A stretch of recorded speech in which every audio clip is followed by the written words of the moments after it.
There's nothing I hate about that.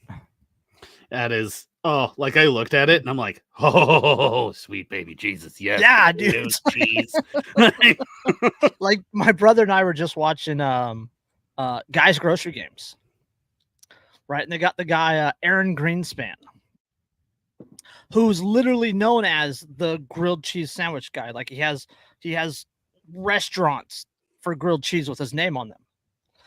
And he's cooking, and I'm just like, there is nothing this man could put in front of me that I would not try. There's nothing he could put in front of me that I would be like, no, I'm not going to eat that. Oh yeah.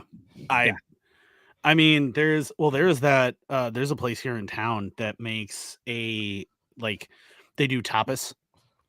And one of the things they do for it is their little grilled cheese corners. And it's like cheddar and Gruyere, and I think like some sort of like a little bit of like raspberry jam stuff with it. And then they give you like this really good like tomato, basil, and cheese like dipping sauce for it. And I'm like, I mean, it's a little pretentious for a grilled cheese sandwich, but my God, will I inhale those? Bo, what's up, man? Hey, what's your favorite grilled cheese, Bo? Let us know.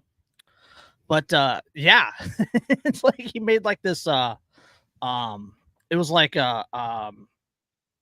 Gruyere and cheddar, and then it had bacon, and then he made like this cherry compo for it. And I was just like, oh, put it in my mouth. Yeah, I need that just in or around my mouth. Just as yeah, just everywhere. Yes. Yeah, I am a food whore, and I do not apologize for that. It's like that meme with the really kind of sad looking Squidward dressed up in the fancy like outfit, and it says it's like me, oh yes, cover me daddy, cover me, and it's the server at Olive Garden putting cheese on my dish. I always like the one of the guy with his head dunked under the fondue fountain. Yeah, that bird that's like, ah. Yeah, Bo says he's a dairy slut, so any kind of grilled cheese will please. I mean, if you're from the Midwest, man, it just like comes with the territory. That's true. That's true. I'm not necessarily from your area. Yeah, I'm not proud of this, but I did order the other day because apparently HelloFresh has done a partnership with Hidden Valley. Oh no! Speaking of Midwest, and I ordered a ranch flight box. It comes with multiple forms of ranch, several gourmet ranches, a cutting board, a ranch flight board that you can put the little cups in, and the thing that sent me over the edge and went, I'm buying this. It comes with a ranch flask. Hold on, wait a minute. Is it like a ranch? Does it look like a ranch bottle? No, it's like a extra large. It's a flask with an extra large opening at the top, and it says ranch on it. It's a ranch dressing flask. Yes, for ranch on the go. That is the most Wisconsin thing I can think of. I'm not kidding you. This product exists. I ordered it. It is amazing. And it is going to, Shells, we have had this conversation. Just yesterday, we had this conversation about you not liking ranch. Okay. But this thing is amazing.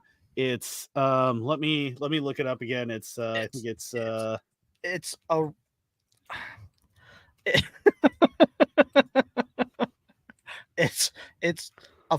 flask. It's a flask designed to hold ranch dressing. Yes. Boy, don't get those in your regular flasks mixed up. Well, that's why this one is labeled as ranch, so that you can tell the difference. Oh, that doesn't mean anything. It is. So it comes with, it is HelloFreshRanchFlight.com in case anyone is interested. Nobody else in this world is interested.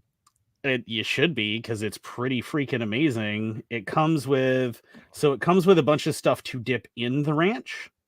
as well as this is the ranch flask. It's a ranch flask. It is a ranch flask.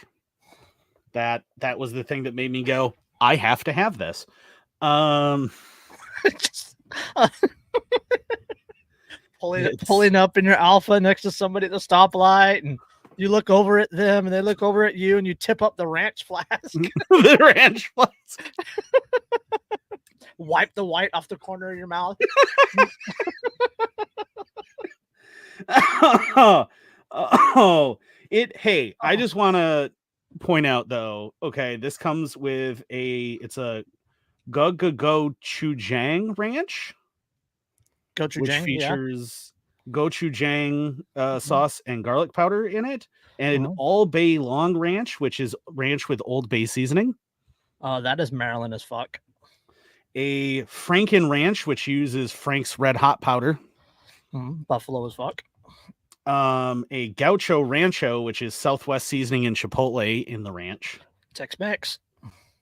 The ranch flask, a flight board, and then a bunch of stuff to pair with the ranches. Ass Kickin' Bacon Ranch peanuts, Doritos Cool Ranch chips, garden veggie straws, a Think Jerky grass-fed beef stick set, Dots pretzels, Sun chips, Cheez-Its, Miss Vicky's sea salt chips, Stacy's Naked Pita chips, and Jack Link's big beef sticks.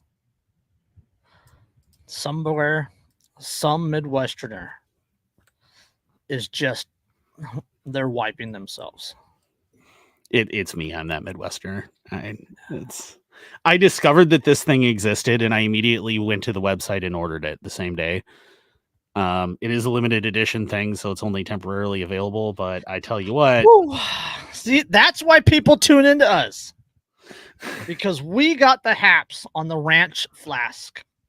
Limited edition ranch flask and ranch flight board. How many people you too could be the only person on your block with a ranch flask and flight board.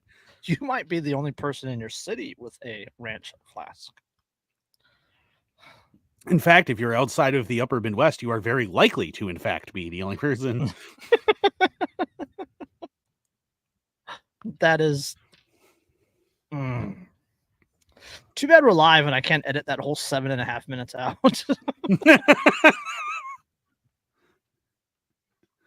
Come on, man. What other podcast is anybody ever going to listen to where they find out that a thing such as a ranch flask in fact exists? I don't know. We're at 8 minutes now and we're still talking about a ranch flask. Is that not on brand? I mean, yeah, that's true. But I don't know. I've never actually been in Monk's Golden Egg Roll. There's a place here in town called Monk's Golden Egg Roll, and I've actually never been in there. I've heard it's good, but it's like in a place in town that I never actually want to stop my car from moving.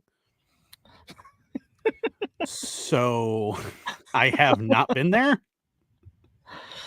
Yeah, we have a few of those. That area where it's at, like I used to live in that area, okay? Like years and years ago, I did live in that area. I know what that area is like. You do not want a fancy car to not just drive on through that neighborhood. GPS auto locks the doors. Yeah, like you don't walk down the street in that neighborhood in anything that is not puncture proof because there's so much broken glass and crap everywhere. Like you do not want to be in that neighborhood for very long, and that is where Monk's Golden Egg Roll is. Yeah. So that means that means they have the best egg rolls. Well, they probably do. That means, yeah. You just got to order takeout from them. Yeah, well, I mean, you can get it delivered. There's DoorDash and everything else here, so you can always just get it delivered if you want to. But I've never really felt the need. I'm not really a big egg roll guy. Tamales, but not so much the egg rolls. Well, you can dip it into your flavored ranch. I can. I don't think I would disgrace a tamale like that, but the gochujang ranch. I'm just saying. That'd probably be pretty good. Yeah. I will report back after I get. I don't know. It doesn't say when they're going to ship. But yeah, we're gonna need a full review on the ranch flask, how it pours, all that good stuff. I will have to report back after I get it. I am very I'm very excited. And like Lindsay found out that I ordered it and just looked at me and she's like, "You actually ordered that? Why would you do that?" Like, because look at the flavors of ranch. When else am I going to get these flavors of ranch? It's scary when she's the sane one in the relationship. But anyway, hello. Welcome to another fantastic-ish episode of Anarchy Among Friends Roundtable Discussion. Before we get started, let me remind you that we are covered by the gov't no government license, which allows for the use and the reuse of this podcast by anyone and everyone except for governments and the bludgies thereof. You can learn more about that at bipcot.org. That's bipcot.org. We're also protected by Brandenburg v. Ohio 1969, which ruled that the government cannot punish inflammatory speech unless that speech is, quote, directed to inciting or producing imminent lawless action and is likely to incite or produce such action. Therefore, everything said here on Anarchy, hypothetical. It's all hypothetical. It's all on my, yeah, it's been a long day already. Yeah.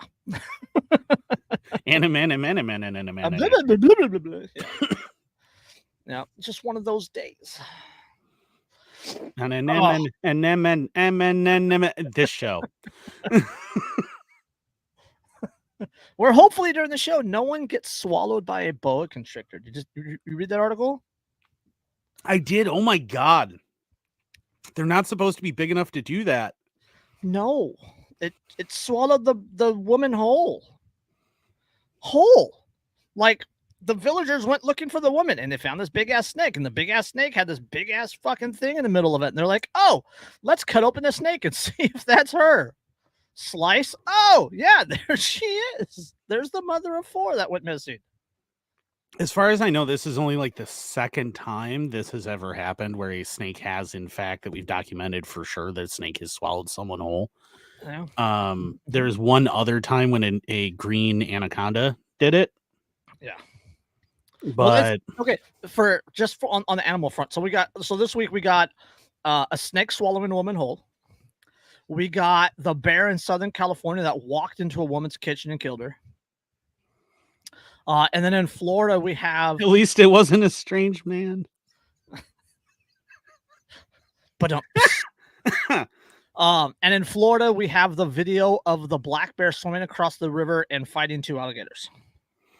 And as of this morning, we also have an alligator in someone's front yard in Hazel Green, Wisconsin. Ooh, lovely alligators in Wisconsin. That's just fantastic. That's just fantastic. Oh, and we had a tourist toss in Yellowstone.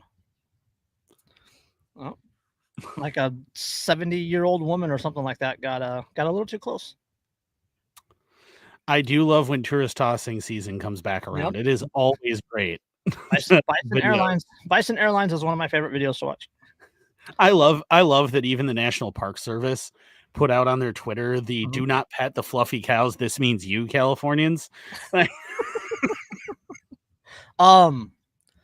Taurons of Yellowstone, TOURONS of Yellowstone on Instagram. Right, tourist is Tauron. It's a tourist moron.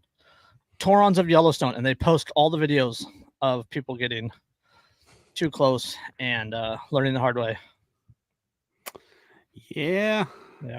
You do not want to pet the fluffy cows. All right. I've been very close to the fluffy cows in Yellowstone, and I can assure you nothing about that experience made me want to reach out and touch it. Even the babies are large animals. Yeah, they're not small. They're several 100 pounds. Yes. They are very strong and very capable. There's a reason why occasionally buffalo will like lay down to nap in the sun on the roads, and all you can do is honk, and they'll like look at you like, "The fuck are you gonna do about it?" And then go back to sleep, and you will have to sit there for hours waiting for this thing to decide to move. Because what are you gonna do about it? Absolutely nothing. Yes. Okay. So speaking on California, California is being stupid. Let's start in California. Okay. The YouTuber. I mean, first of all, I just want to point out that if you videotaped yourself doing this, you knew this was going to happen. Like, you knew this was going to happen. Don't pretend that this is a surprise. Yes. It's it's the videoing, not the videoing of the act. The videoing of the act is cool. It's all the other videoing in which he videos himself committing the felonies. Yeah, that was not smart, dude. Not smart. Know better. You should know better. So shooting fireworks out of a helicopter sounds fun. Shooting fireworks out of a helicopter at a Lamborghini sports car sounds really fun, especially if everyone in the helicopter and everyone in the Lamborghini consents.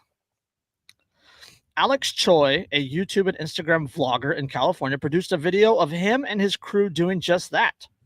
But he forgot to ask one important group for permission: the federal government. Earlier this week, the feds indicted Chow for, quote, causing the placement of explosives or incendiary device on an aircraft, a crime with a maximum penalty of 10 years in prison.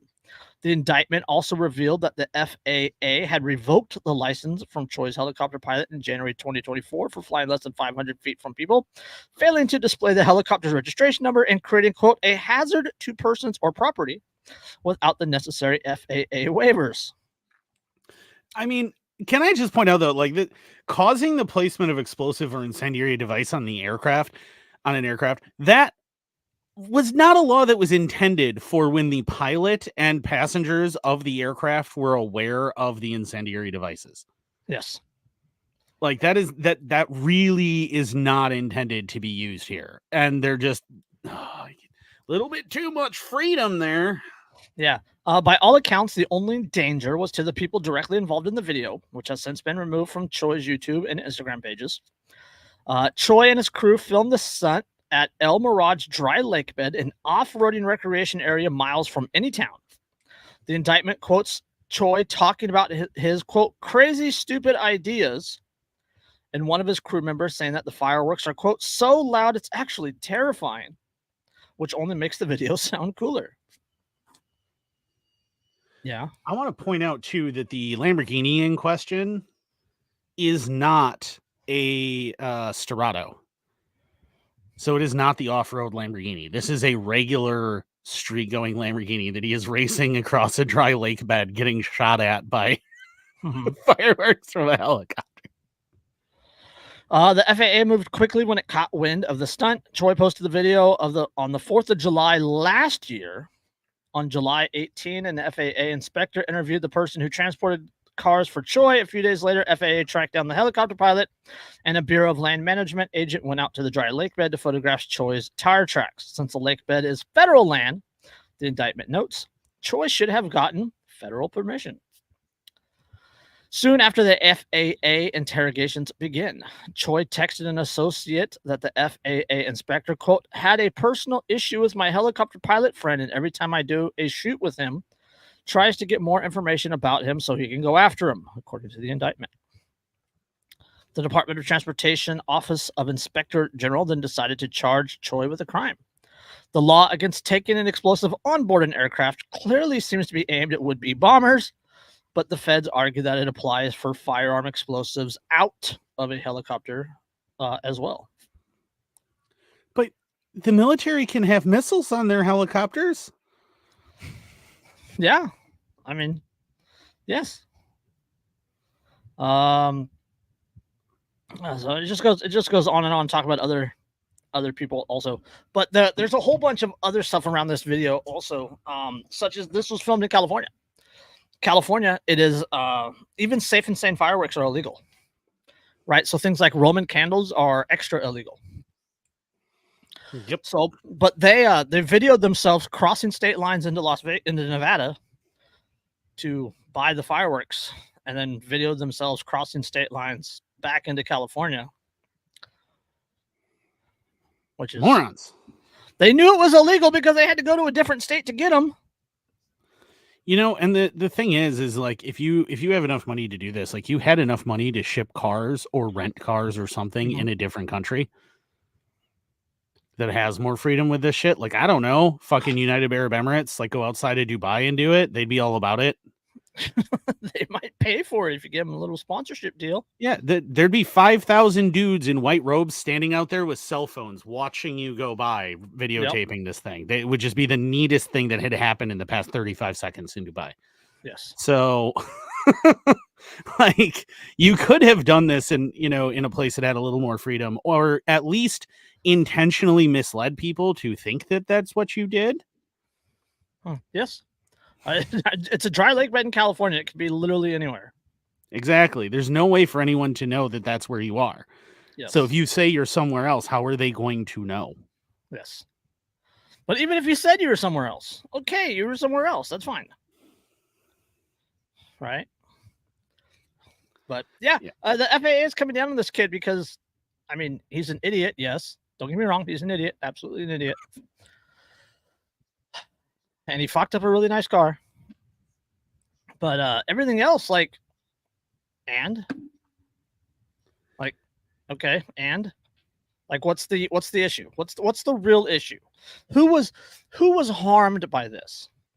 The only potential, the only issue I have with this entire stunt, and it's so fucking minuscule that it doesn't really matter, but it does, is that the transponder on the helicopter was turned off. Yep. Right? That's a safety issue, right? For other passing vehicles and whatever. But it's not like he was flying at 2,000 feet. No, that dude has got to be within 50 feet of the ground. Yes. It's shooting Roman candles, right? I mean, they're not RPGs. It's a pretty epic video. Also, can I point out that the helicopter says police on the side? Does it really? Yes, it does. Oh, it does. Whoa. It does say police on the side. Yep. So, I don't know, I just thought that was really stupid, and I had to bring it up because I like talking about stupid people.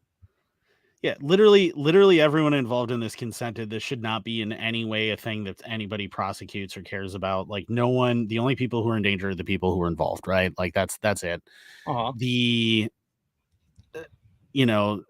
And that's the whole thing right there, is that everyone involved was fine. No one got hurt. Everybody involved knew what they were doing. They knew that it was kind of stupid and potentially dangerous, and they did it anyway. So if they get hurt, that's on them. Who the hell cares? Right? Yeah, and no one got hurt. And even beyond that, why does the federal government have authority over land in California? Yeah. Why it's federal land, so you need federal permit. Fuck you, federal land. I think it's like 41% of the state of California is technically federal land. National parks, national forest, all that good stuff. Bureau of Land Management. I think it's like 41%. Good Lord. Yeah. No.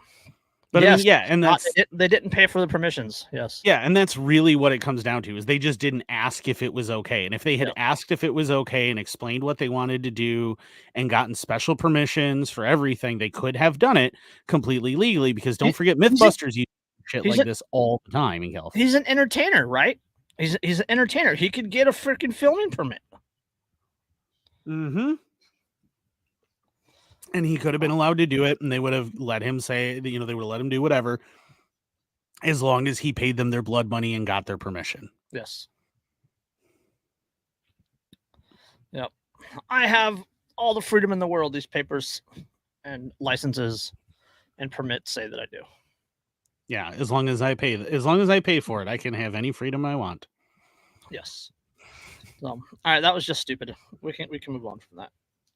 Well, I mean, it did look rad though. It looked pretty cool. Like, part of me, because I love cars. Tim says 45.4. 45.4% of the state of California is under federal control. Good God. Well, it's even more than that in Nevada, isn't it? State of Nevada, it's 91, I think. 91% Bureau, and it's all Bureau of Land Management. So, okay, where do you want to go? I don't know. I mean, we're already on the West Coast, so we could head up to Oregon. Ooh, okay. We have to do some background on this one. So I have a background article on this. Just a couple paragraphs from a background article. Hours before Rick Snodgrass, Snodgrass, that's an unfortunate last name. Hours before Rick Snodgrass was cuffed and loaded into a police car, he called the sheriff himself. The United States Forest Service burn boss had requested the help of local law enforcement in Grant County, Oregon, reporting his crew was being harassed while conducting controlled burns within the Mauer National Forest. Oh, this place again. Yes. So this goes back to November 2022 when he was arrested. In the second burn the crews had conducted in the area in 2 weeks, the flames intended to char about 300 acres, but the warm October afternoon, the treatment did not go according to plan. Flames jumped their bands, licking more than a dozen acres of private land beyond the planned perimeter. Right? I think it was 22 acres or something like that. Worry of federal agencies and frustrated that some of their fences burned, the family that owned the property dialed 911. Soon after, Snodgrass was arrested for reckless burning, a Class A misdemeanor that carries a penalty of up to a year in jail and $6,250 fines. Right? We talked about this. We talked about this, right? And we went off on the whole Sagebrush Rebellion and federal management of state lands and all of that. Like it was a real good conversation. The arrest of the fire chief over a burn gone wrong, an unprecedented event, according to the people in the wildland firefighting system, has sent shockwaves to the field and sparked fears that growing pushback will hamper the essential work. Locals, including the sheriff who arrested Snodgrass, claimed there were serious issues with the actions taken by the federal agency, and we're calling for more accountability as fire dangers grew.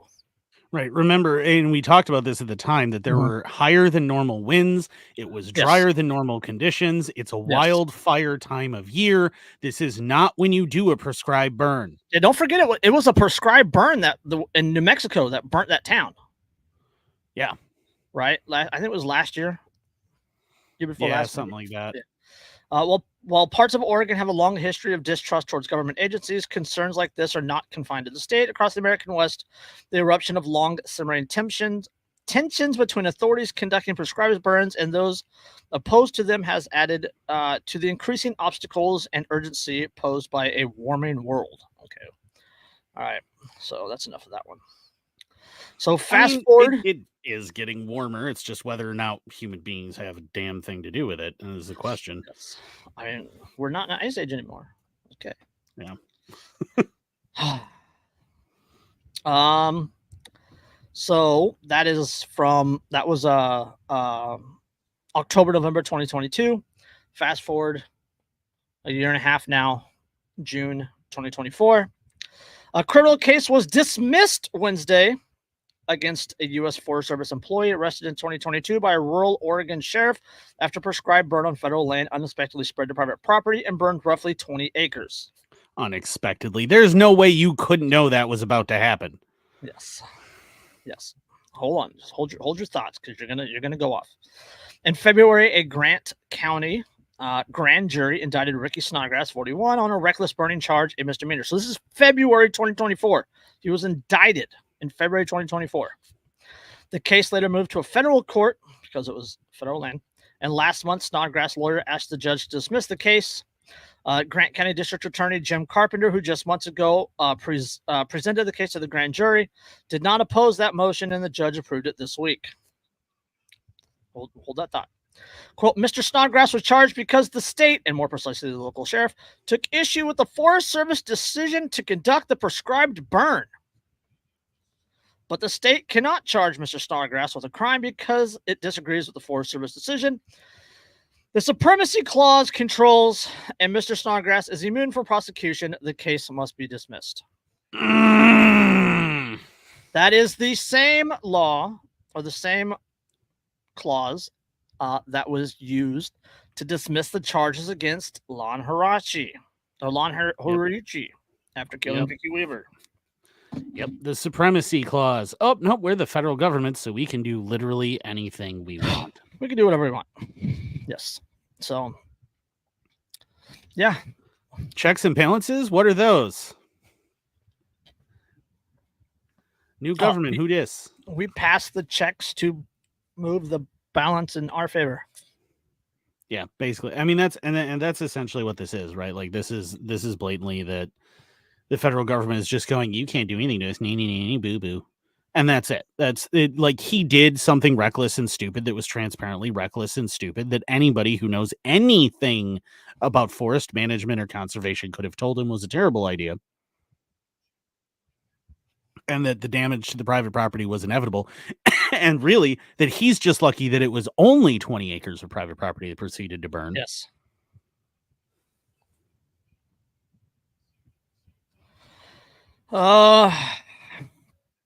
October 19, 2022, Snodgrass oversaw a plan to burn. A release from the U.S. Forest Service said the weather conditions were safe for the agency to begin and prescribe burning, that it planned to thin 300 acres to help reduce wildfire risk, but afternoon winds caused the fire to jump onto property owned by Windy Point Cattle Company. The Forest Service crew got the fire under control within an hour before any people or livestock were harmed. So, yeah, the charges are dismissed because of the supremacy clause, which is another, just, it goes on again to the whole federal control and all of that good stuff. And we got another one later about federal control. I think we'll get to right after this. I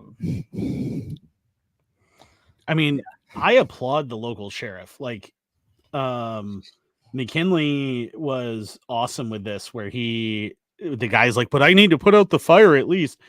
Nope. And he's like, I understand all those implications. Trust me. And I don't know if you realize what kind of position your agency puts me in by the actions you just took. Yes. I love that line, because that sheriff is implying my responsibility is to protect the lives and property of the people in this county from any threat to it. You have just made yourself a threat to it. So now I have to stop you.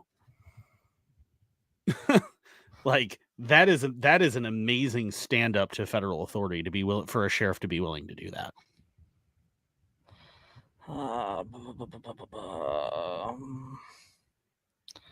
Let's see. I'm trying to find the vote percentage on the Grant County, Greater Idaho.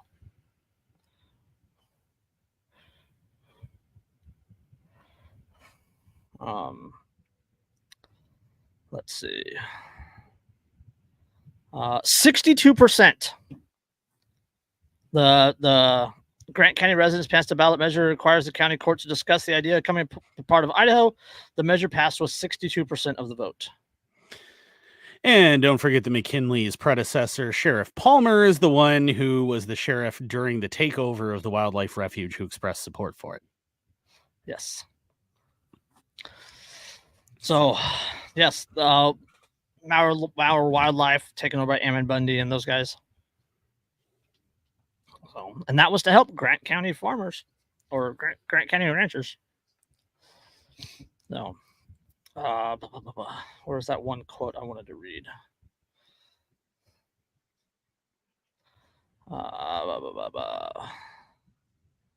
Yeah, the sheriff says, I have to take you in cuffs. That's the way it works, is our policy. Snodgrass replied, this looks bad, dude, for you. He also tried to run back onto federal land across the road and went, no, I'm on federal land. You can't touch me. Yeah. Which isn't true at all, actually. Yeah. That's not even remotely true. He can absolutely still touch you. I mean, and personally, if I'm that sheriff, I'm tasing him at that point. Just for being a fucking prick.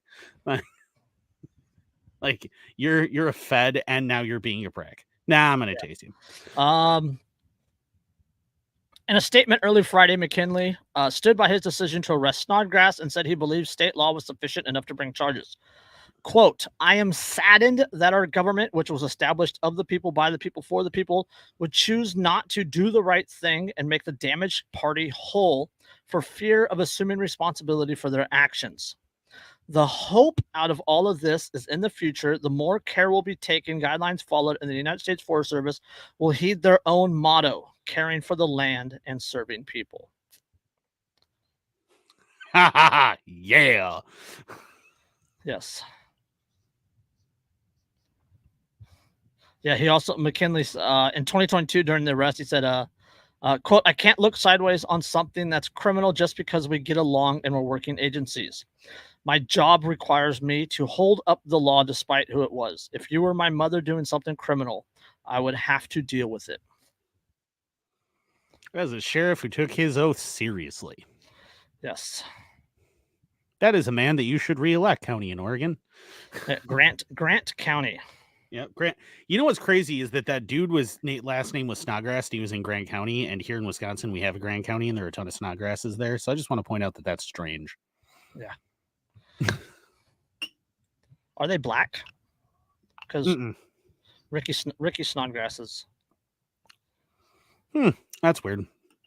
No, they're all That's God. What is Snodgrass? Is that?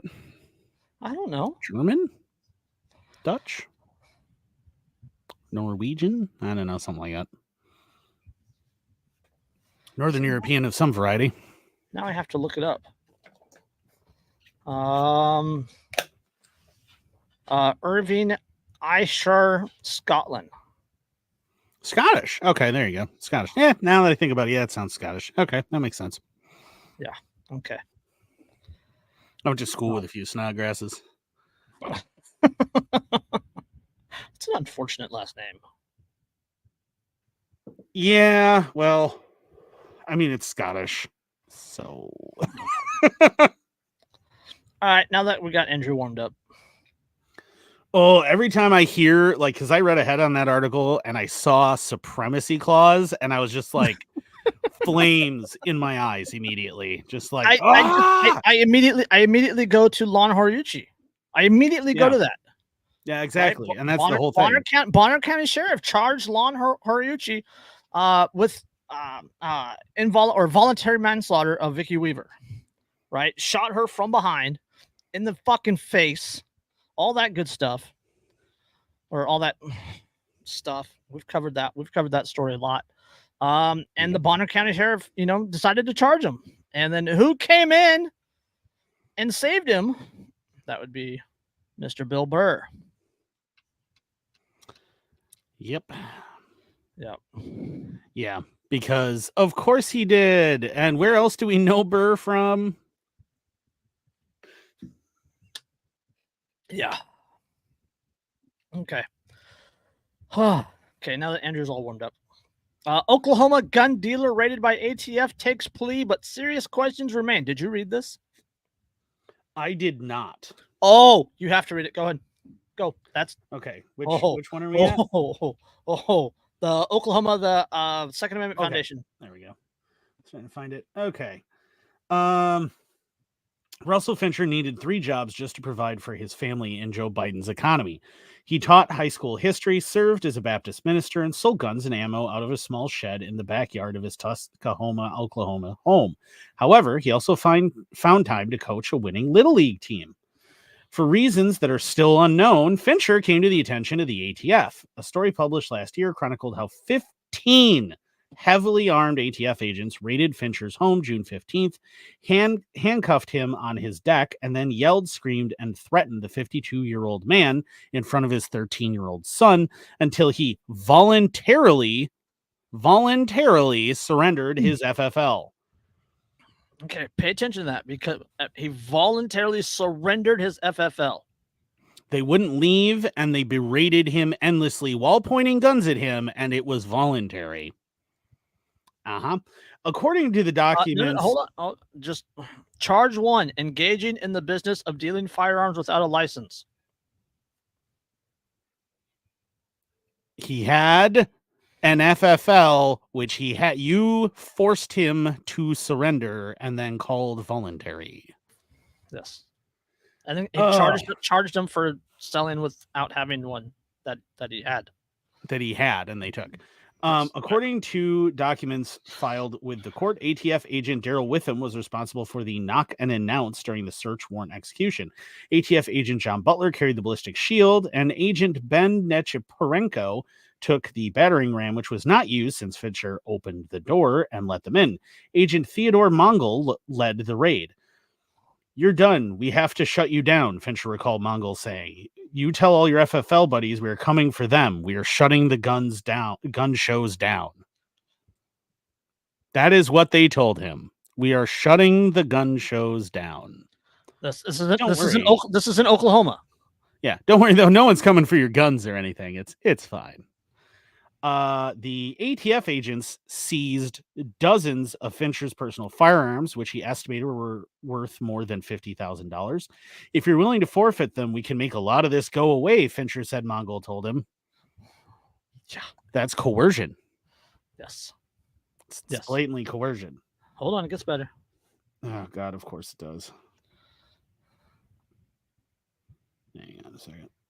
Yeah. Last November, a federal grand jury issued a 3-count indictment charging Fischer with 2 felonies and 1 misdemeanor.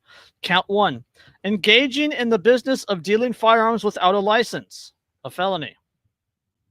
He had a license. Count 2, selling ammunition to a prohibited person, a felony. Oklahoma does not require background checks for ammunition purchases. Count 3, making a false entry in records by a federal firearms dealer. How can he be a federal firearms dealer making false records if they say he doesn't have a license? Okay. Fischer was arrested. Yeah, see, here's the thing, though, and this is the thing, too, is not only... So count 3 directly contradicts count 1. Yes. But even ignoring that, count 2 also contradicts count 1. Because he's not obligated, if it's a private party to private party sale, the onus is on the private party purchasing to verify that they're legally able to buy the firearm, not the other private party selling it to them. Yes, and in addition to that, neither the state or the federal government requires background checks for ammunition purchases. Yeah. So how is he supposed to know? Yeah. So, but I'm just saying, like, to a prohibited person, it's like, but that would mean that he had to know, which means he ran a background check. And in order to run a background check, that would mean that he was an FFL. But if he was an FFL, he couldn't have sold a firearm without a license, because he had a license because he was an FFL. Yes. And they made him surrender his FFL, but said he had an FFL and then charged him for not having an FFL after they made him surrender his FFL that they admitted he had in the charges. Yeah. So again, first of all, no matter how much they bully you, if you have an FFL, do not voluntarily surrender it. Make them take it. No matter how much they tell you, and that's the thing, is like, we see this again and again and again with these cases, right? All the time, where at the time of arrest, right, these agents go, well, if you just surrender this stuff, if you just give us this stuff, a lot of this stuff goes away and everything can be okay. And then they immediately charge them with all of the felonies that they could have charged them with regardless. And they immediately go after them. And now they don't even have any kind of protection of saying, well, I'm a licensed firearm dealer. Yeah. Or even if they win, then they have to try and convince the federal government to give them all of their guns back. Yep. Okay, so here's the carrot and the stick. Fincher's federal public defender negotiated a plea agreement in which Fincher would plead guilty to selling ammunition to a prohibited person, which is punishable by up to 15 years imprisonment and a $250,000 fine. Prosecutors agreed to dismiss the 2 remaining charges once Fincher signed the plea agreement. So plead guilty to the misdemeanor. We drop the felonies. Because the felonies disagree with each other. The contradicting felonies. Yeah. The deal would keep Fincher out of prison. Both sides agreed that 3 years of probation would be the, quote, the appropriate disposition of the case. The plea agreement also specified that Fincher would not contest the forfeiture of 39 firearms. Yeah, and they get $50,000 worth of guns. Yes. The 2 major admissions Fincher would have to make if he took the plea. The first required he confessed to selling firearms and ammunition without a federal firearms license, even though he had a valid FFL during the date specified. Which means they're compelling perjury.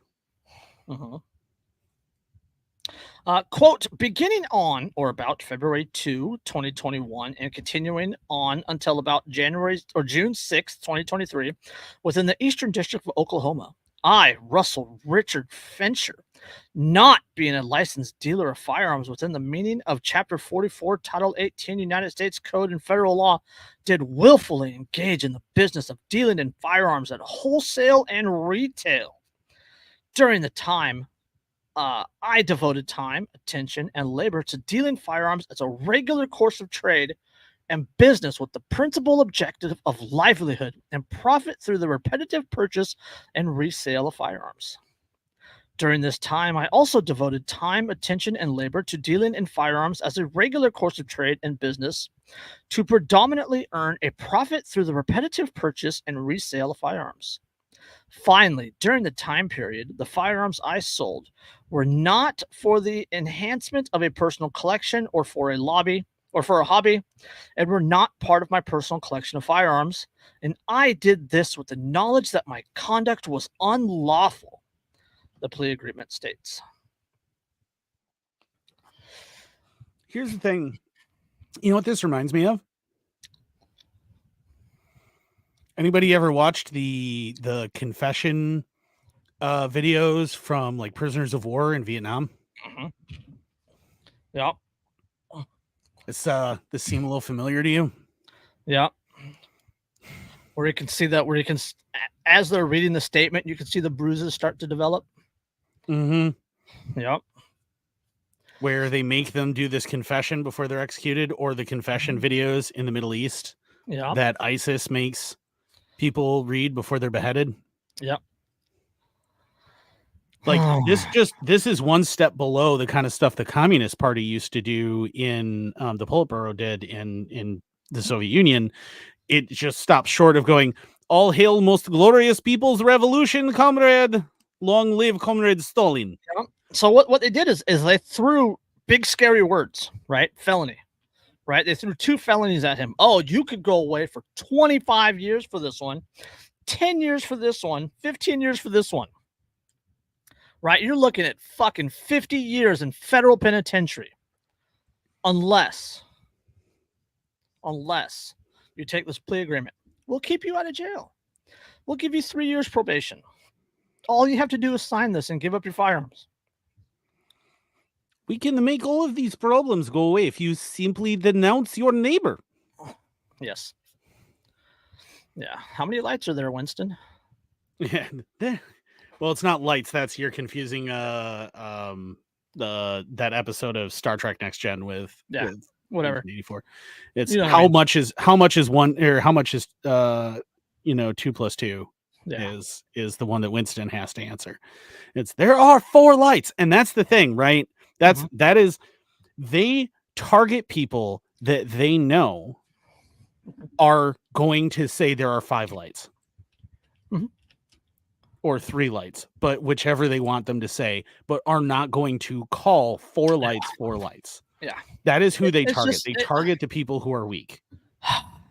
And as long as they can keep finding them, they're going to keep doing it. Yeah, he didn't have the financial means to fight. That's what this really comes down to, is he didn't have the financial means to fight. I mean, he's working 3 jobs. Right? This FFL, the selling firearms, legally selling firearms, is one of his side hustles. It's not his main hustle. He's a teacher. He was doing something else and he was selling firearms.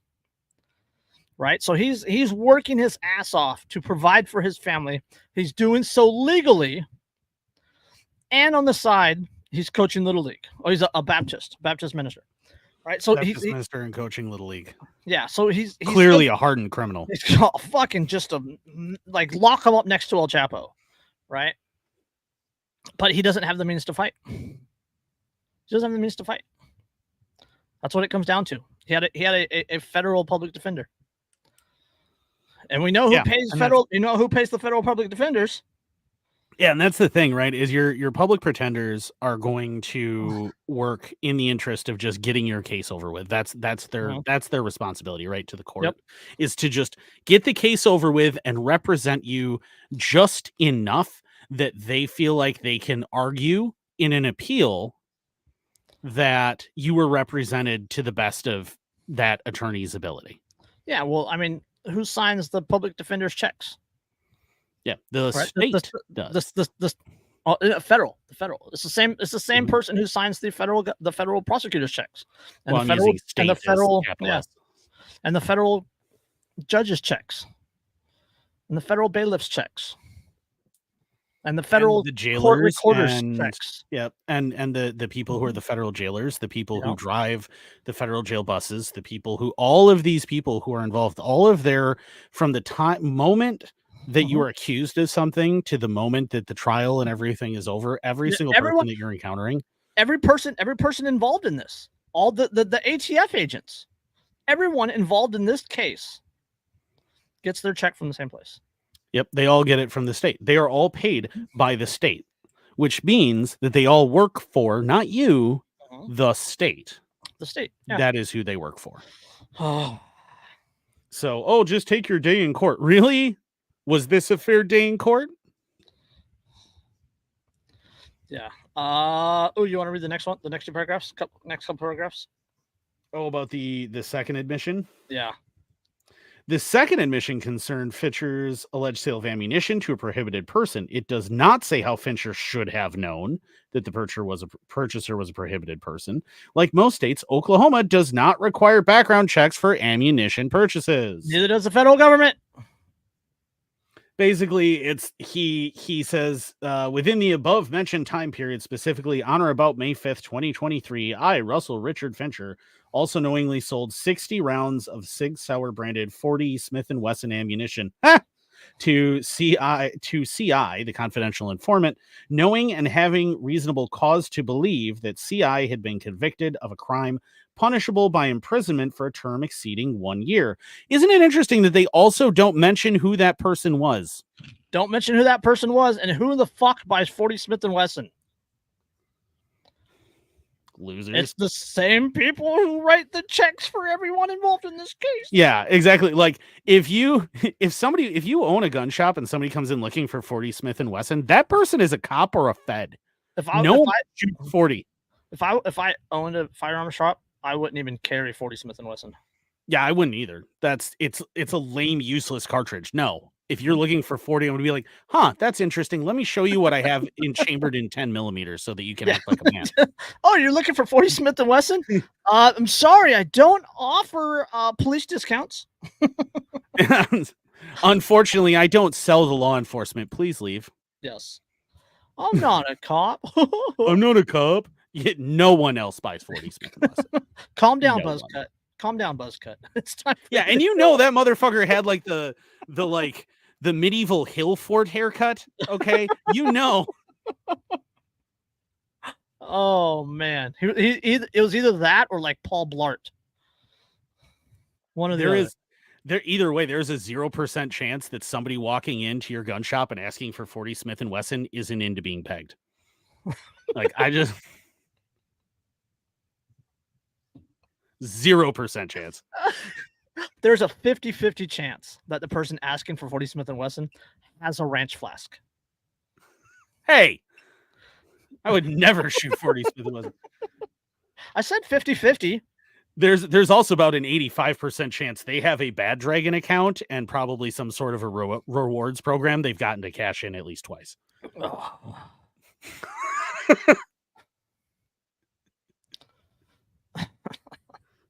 Okay.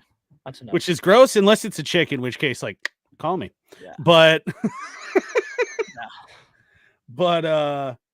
so there was no, it's important to note that there was no elocution type statement in the plea agreement pertaining to the misdemeanor charge of making false entries in record of a firearms dealer.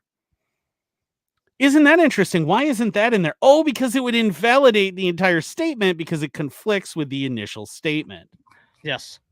Oh. Yes. Fincher signed the plea agreement May 17th, along with federal public defender Brian Deere and assistant U.S. attorney Joshua Satter, who prosecuted the case. As of Wednesday, Fincher has not yet been sentenced by the court. Although he spoke freely for a previous story, Fincher did not return calls seeking comment for this story. It is not difficult to understand why he took the plea. Few people have the financial resources to defend themselves against the full weight of the U.S. government, and a prison sentence would have destroyed his family.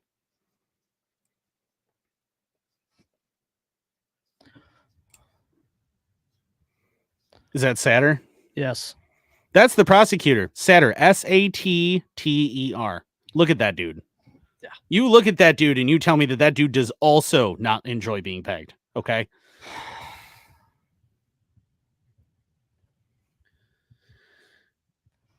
The point of this. He busted someone for the unlawful possession of a machine gun? What a prick. Yeah. The real question doesn't involve who bought a couple of boxes of ammo or what Fincher wrote in his A&D book. The real question is why ATF would bother with a guy like Fincher at all. During a recent hearing of the House Judiciary Committee, ATF Director Steve Diedelbach claimed his agents target trigger pullers, shooters, and gun traffickers, the worst of the worst. Ah, yes, like Baptist ministers who coach Little League. Man.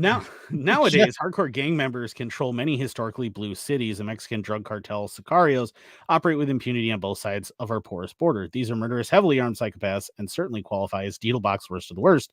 But the ATF isn't pursuing them with the same vigor they're showing for their softer targets like Baptist ministers and sleepy airport executives.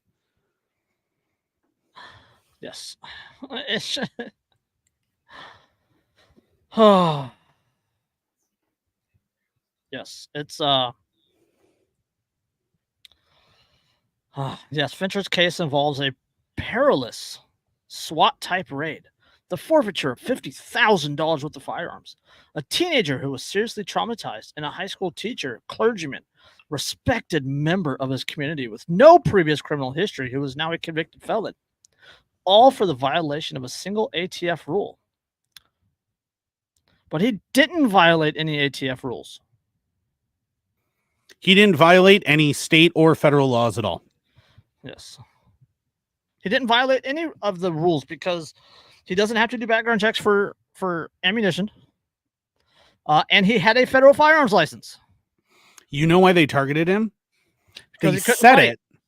No, well, but specifically why he came onto their radar. They said it when they arrested him. We're taking your guns. They said, tell your FFL buddies we're coming for them. We're closing down gun shows. He went to gun shows. Yep. Oh, the gun show loophole. Now, you know what? Shut the it's fuck important up. to note to anyone who doesn't know that if you have an FFL, whether you are buying or selling a gun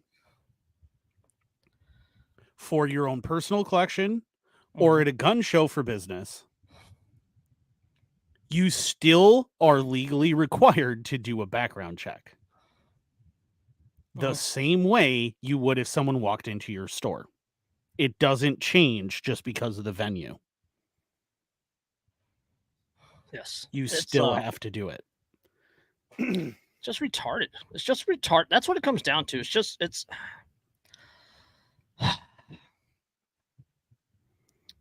retarded.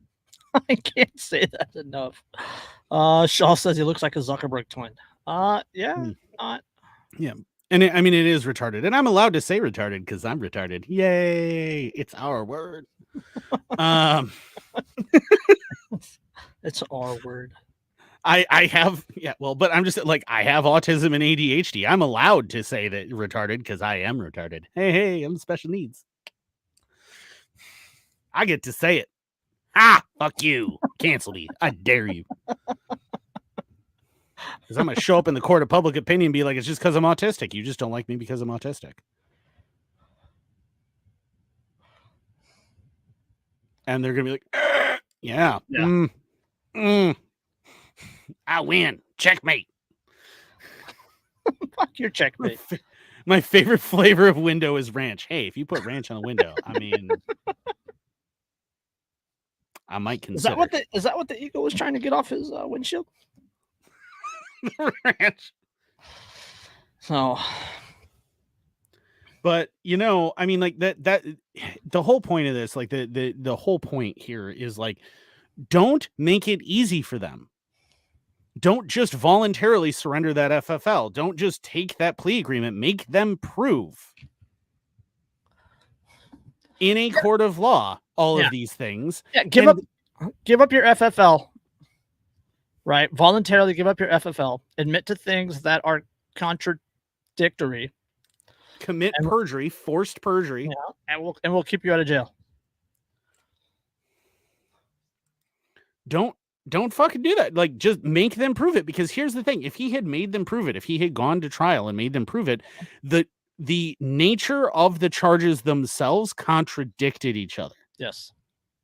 And we know they wouldn't have been able to prove it, because the charge because in order for him to write that confession, right, that for the plea deal, he has to specifically mention a date that he had a valid FFL at the time. So they wouldn't have been able to prove that.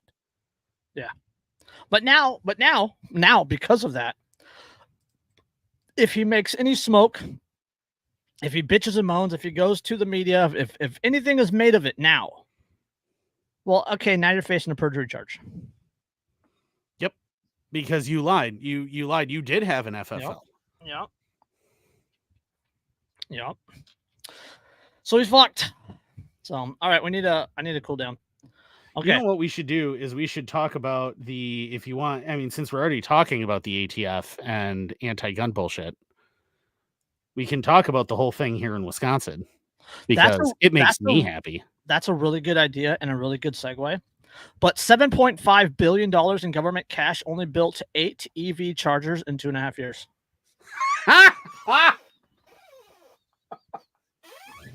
8? Yes. In 2021, the Infrastructure Investment and Jobs Act included $7.5 billion. That's with the B, $7.5 billion to build 500,000 public charging stations for electric vehicles across the country in an effort to boost a switch to use on clean energy. December, not one charger funded by the program had yet come online. Now, 6 months later, the number of functional charging stations has ticked up to 8.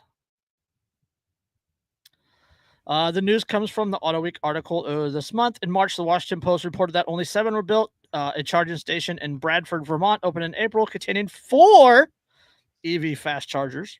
Public chargers are either level 2, which use AC electricity and take several hours to fully charge all electric vehicles from empty, or direct charge fast charges, superchargers, which use direct current and can charge in less than an hour.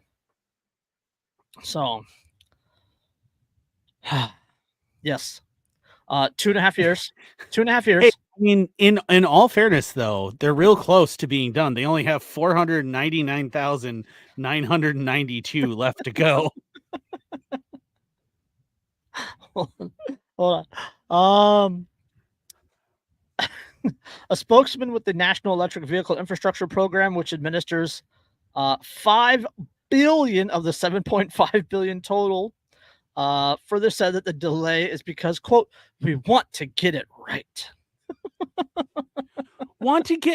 It's how complicated is this? Tesla will sell you those motherfuckers for your house if you buy a Tesla.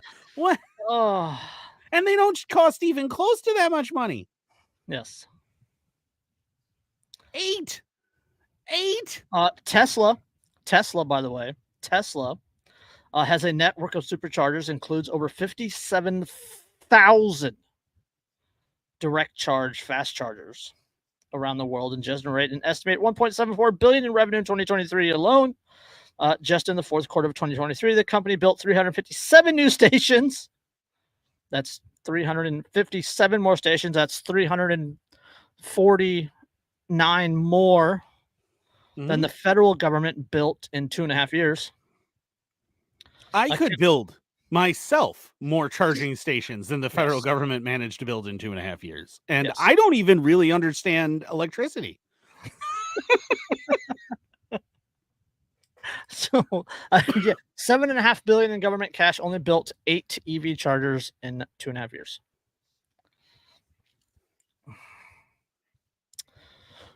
Woo!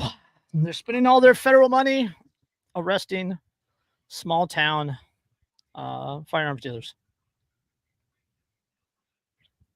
So, okay, now we can go to Wisconsin now.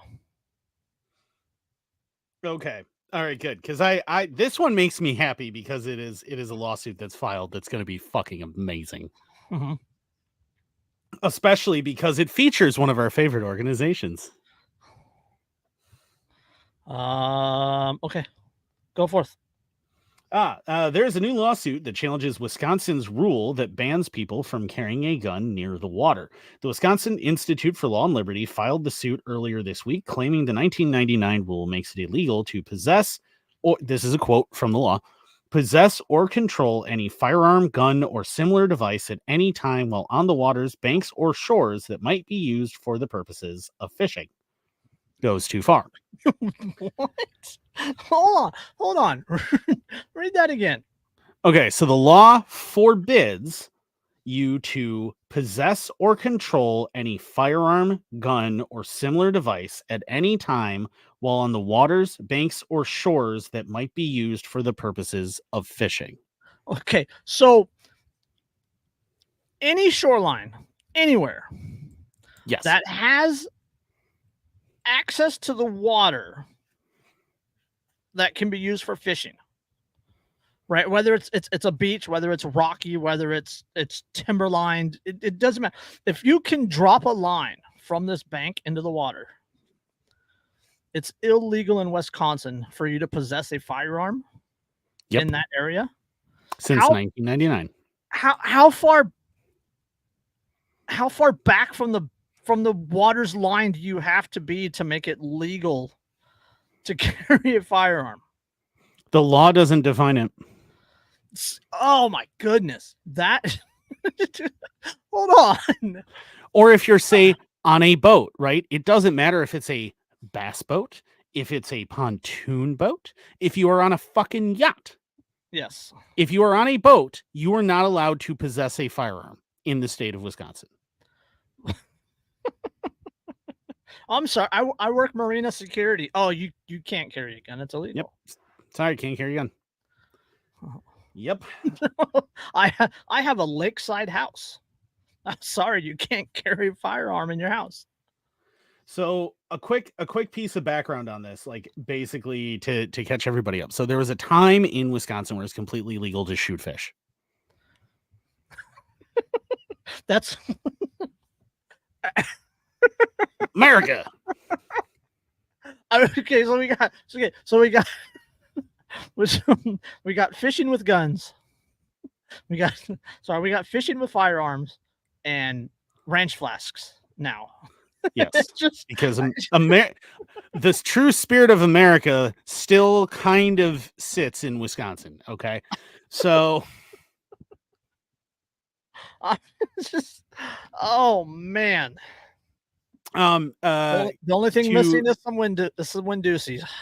Yeah. So to answer the question in the chat, do they duck hunt? Yes. So the exception within the law actually says that unless it is for the purposes of waterfowl hunting, you have to be actively engaged in the activity of waterfowl hunting in order for it to be legal. Just stand there with a fishing pole in my hand, just pull out and shoot at the duck.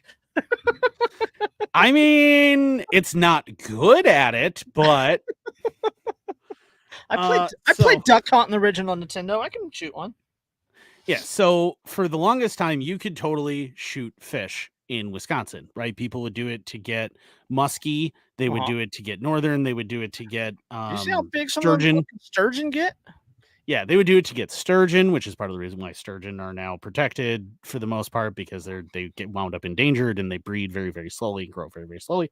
But anyway, I have a sturgeon story I'll tell you after. Yeah, and I think we have like 4 species of sturgeon in Wisconsin. But anyway, so it was designed like that. That's how people hunted for those things a lot of times. Because have you ever seen the mouth of a muskie?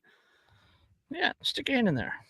Yeah, and here's the thing, right? Muskie and pike, right? Not only do they have the teeth, but their gill plates are razor sharp. So if your hand slips as you go to pick that thing up, it's gonna hurt. Trust me, been there, done that. But anyway, places not to stick your dick for 300, Alex. Yeah.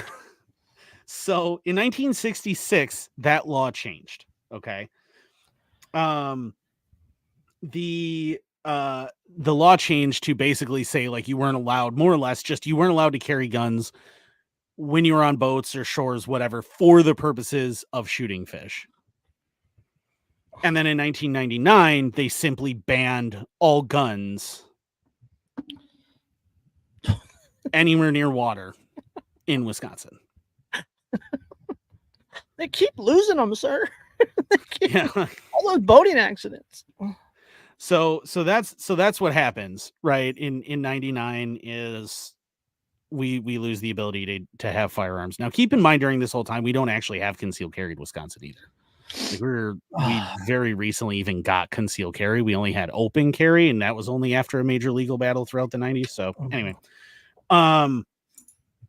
so basically you can't even possess a firearm on the water. And so that law now they are being sued over, and both FPC and the other one that I just SAF. mentioned, who Wisconsin Institute for Law and Liberty. Yeah. And the SAF they're now suing jointly because the whole thing is, so essentially what happens is this guy is standing on the bank of, I think, a lake, and he's fishing. And DNR guy walks up to him. Hey, where's your fishing license? Whatever else. Okay, cool. What have you caught? Okay, cool. Whatever. But then the guy turns and he sees the gun. The guy Prince. And at that point, now he's in trouble. Now he is a legal concealed carrier. He is a permitted concealed carrier in the state of Wisconsin. And now he's suddenly in trouble. To quote the guy who was arrested, Travis Cobbs, basically, he's not allowed to bring a gun to a state park that has a lake, river, or stream in it. He said, I just want to have the ability to protect myself and responsibly carry a firearm, which I've been doing lawfully in Wisconsin for over 6 years. Second Amendment is meant to apply everywhere, so I hope eliminating this rule can protect the rights of Wisconsin sportsmen. Yeah, so the rule, and keep in mind, this is an administrative rule. This is not like truly a law. This is an administrative rule. This is a thing that the DNR decided to change up. I think the 66 thing is a law, but then the 99 administrative rule is what expanded it. And that's what he's being charged with, first of all. So he's not being charged with violating even a law. He's being charged with violating an administrative rule. In Sheboygan, and so the Wisconsin Liberty, whatever, Institute for Liberty, Justice, and Liberty. Law and Liberty. There you go. They are, WILL is trying to sue along with FPC, helping them out, and SAF helping them out to get rid of this, because it's just a made up bullshit rule, and it's ridiculous. Like it's not like the guy was like just like trying to gangster style bust a cap in a fucking muskie's ass. Okay, this dude just had the gun to protect himself. We have bears in Wisconsin. We have wolves in Wisconsin. Yeah, we probably have Wendigos in Wisconsin. This is where the Ojibwe are, and Wendigos are an Ojibwe thing, contrary to what probably one of your random native friends told you. Oh, they're part of our tradition. No, they're not. They're Ojibwe. No, I don't care what he said or how convinced he is. He's a fucking liar or a moron. Wendusi. Yeah, but it's an Ojibwe thing. It's Wisconsin, northern Minnesota, Michigan, and southern Canada. Okay. Suck it. I don't care what your opinion is. You're wrong if you disagree with me. There's documented facts. You can look them up. Andrew's wife is Ojibwa. Yeah, I just want to point out, like, don't argue with me. I am familiar, but so we have bears. We have black bears. We have wolves. We have coyotes. We have very angry badgers. Very angry badgers. We have I think we have wolverines up by, because he's from Sheboygan, right? This was in Sheboygan, so up that direction you start getting into wolverine territory. You have possibly pissed off elk. You have white-tailed deer. You have moose. There are a lot of reasons to carry a firearm when you are out in the middle of the woods fishing in Wisconsin. So all he was doing was trying to make sure that he was safe. And on top of that, remember that we have a number of highways that are connection roads between the Twin Cities, Minneapolis and St. Paul, and Chicago. Yes. So there's a lot of drug traffic that comes through Wisconsin. A lot of drug traffic and a lot of gangs. And we have, we're home to Ocean Spray, where they grow all their cranberries because we're the cranberry capital of the world. We have a lot of these companies, a lot of the chicken, like frozen chicken companies, that make chicken, like Butterball and stuff. They all have factories here and stuff. So we have a lot of migrant workers from Mexico and, and the Central and South America who may or may not just be here to work, or maybe they're, cartel or gang members. You don't know. There's a lot of reasons to want to be armed and want to protect yourself and want to protect your family, even while you're fishing. And this law basically says, nope, you want to go fishing, you got to be defenseless. Yes. Well, it's ridiculous because who in 1999 was going out and shooting fish? It's a $544 fine for having a firearm on or near the water. Yep. So if the DNR, if you were in a Here, I got the will site.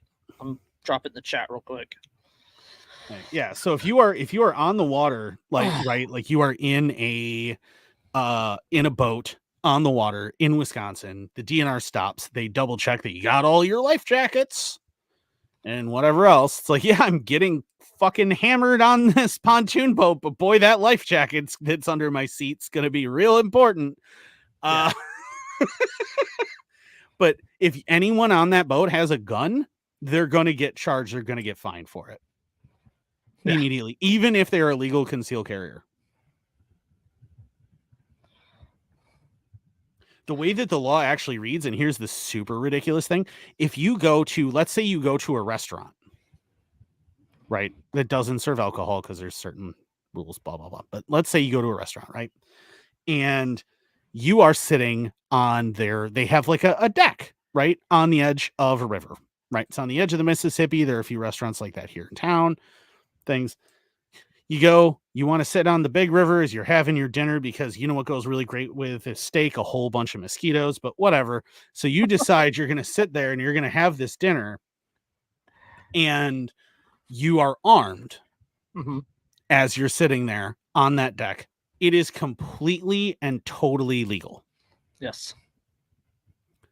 If you then walk through the restaurant, turn around, walk back down to the bank next to that restaurant, and now chuck out a line, and you are still armed, you are now breaking an administrative rule /law. Yeah. So it's from the will site. Wisconsin's regulation of firearms for fishing is among the most restrictive because it not only regulates how one can harvest a fish, but it prohibits the possession or control of, quote, any firearm that, quote, might be used for the purpose of fishing. Because all firearms could potentially be used for fishing, this rule acts as a ban on all firearms. While many states simply assert that certain firearms cannot be used to fish, Wisconsin extends its ruling by prohibiting the possession of a firearm on or near the water altogether. Fines for the violation could be as high as $544.50 when court costs are included. Furthermore, the rule is unconstitutional on other grounds. Alongside the Second Amendment, this rule violates the right to fish and hunt and the non-delegation doctrine. The Wisconsin Constitution guarantees, quote, the people have the right to fish, hunt, trap, and take game subject only to the responsible restrictions as prescribed by law. This rule is far from reasonable restriction on fishing, blah, blah, blah, blah, blah. So. Yeah, see, we're a little unique too because of that, because we actually have a constitution that specifically is like, nah, you got to be able to hunt, you got to be able to fish. How many other states do you know with that in their constitution? Yeah, Wisconsin for the win. Idaho and Montana, maybe. Like Alaska. Yeah, but I'm just like, see what I mean? This true spirit of America still. This is where it resides, Wisconsin. If I can't shoot a fish, cook it on the bank, cover it in ranch from my flask, this ain't American. While chugging my way through my PBR 180. Your PBR 180 pack. That is the dumbest fucking thing I've ever seen. It's fucking massive. Did you see how huge? I know. You said that you saw it, right? So you see how big the box is. I'm not gonna lie. Part of the only reason that I didn't buy one is because I didn't know how I would get it to the car, or if it would fit in my car, or how to get it in my house. In your car. It would not fit. I was like looking at it, and I'm like, I don't know how to make that move. you gotta get a buddy with a truck and a dolly. Yeah, you need a dolly to move it. It's what did I figure? Over 14 gallons. Something like that, yeah. Like so, 14, so PBR, Pabst Blue Ribbon is having their anniversary in this summer. So for their anniversary, they are selling a 180 pack of 12-ounce cans, which just has bad idea written all over it. So it's 180 cans, and Festival Foods right now has it for sale for $165. I did the math though, because they also have 30 packs for $20. 2,160 ounces. Yeah, it's like 14 point something gallons, I think. Woo. But you could buy the 6 30 packs, which is 180 cans for $45 less. Yeah, but then you don't have the cool box in the picture and the right. You don't have the box. That's the big thing. So what I'm going to do instead is I'm going to wait, and I'm going to keep checking eBay for somebody to have the empty box listed on eBay for like $20, and I'm just going to buy the damn box. Yeah. And then you got $20. But then you got to fill it with 6 racks and take the picture. I'm still saving $25. That's true. And I didn't have to move it all at once. So that would suck to get up your stairs. Yeah, I don't even want to think I do not, because I have stairs that go up and then they turn and then they go up, and I don't want to do. I already got a chest freezer up here. Chris helped me move in with the freaking chest freezer, and that was miserable. I got the oak desk here. This thing right here is 6 feet this way and 8 feet this way. Yep. And it's oak. Yep. And I brought this up in pieces, and my friend who helped me do it, I gave him a 30 rack of PBR, and he was like, I appreciate it, but hey, next time you buy something like this and you need help moving it, call someone else. Yeah, call someone else. Call someone with a backhoe. Yeah, it was not a fun experience, but could I get it up here relatively easily? Yes. I even have an appliance dolly. That's the thing, right? So you could sit on the bank with the fishing pole, with the line in the water, and drink the 180 pack. Yep. But you can't be sober and have a firearm for your protection. Strictly speaking, if you were on private property, you could sit there with a firearm loaded and the 180 pack and get hammered, and nothing's wrong with that. Yeah. But if you now sober up, still have the firearm on you, and then go fishing. Yeah. Walk down the water to cool off. Yep. Now you're breaking the law. Now you're breaking the law. God, can't shoot fireworks at a Lamborghini. Can't. I mean, you could have here in Wisconsin. Can't carry a firearm while fishing. I do want to point that out. You guys can't even have sparklers. Yeah. In California, I can go down to a convenience store and buy the big cakes that fire the mortars. Oh, we still have them. Don't get it wrong. We still have them. we still very much have them. I almost blew up my own family with one of those once. I'm only an hour's drive from Chinatown. I mean, yeah, you could probably find them. I'm only 5 minutes from the Mexican Mart. Yeah. Okay. So you could find them, but what I'm saying is I can just go to the store and just legally buy them, transport them, everything else with not a worry in the world because they're completely and totally legal. I can shoot them off as long as there is no direct city ordinance or town ordinance where I'm shooting them off, forbidding them. They're completely legal.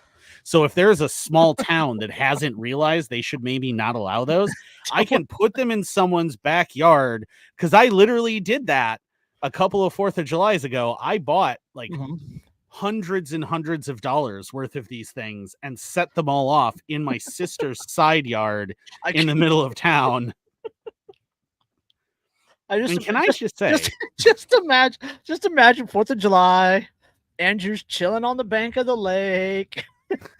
180 rack as a armrest, pistol on his side, PBR ranch. PBR ranch. No, it's not just the ranch though. I gotta have cheese curds too. That's why you have the ranch. See, is for the cheese curds. Oh, so there is an Instagram influencer. You gotta fry the cheese curds. Yes, right. You have to bread them, deep fry them. Yeah, so you get the little bowl, and then you just dump ranch from your flask on them. No, that'll soak into the bread. Do you not know how to eat a cheese curd? My God, man, no. I'm from California. We don't have cheese curds. We have fish tacos. Okay, so yeah, so and we can't carry fire fish taco or two, but no. So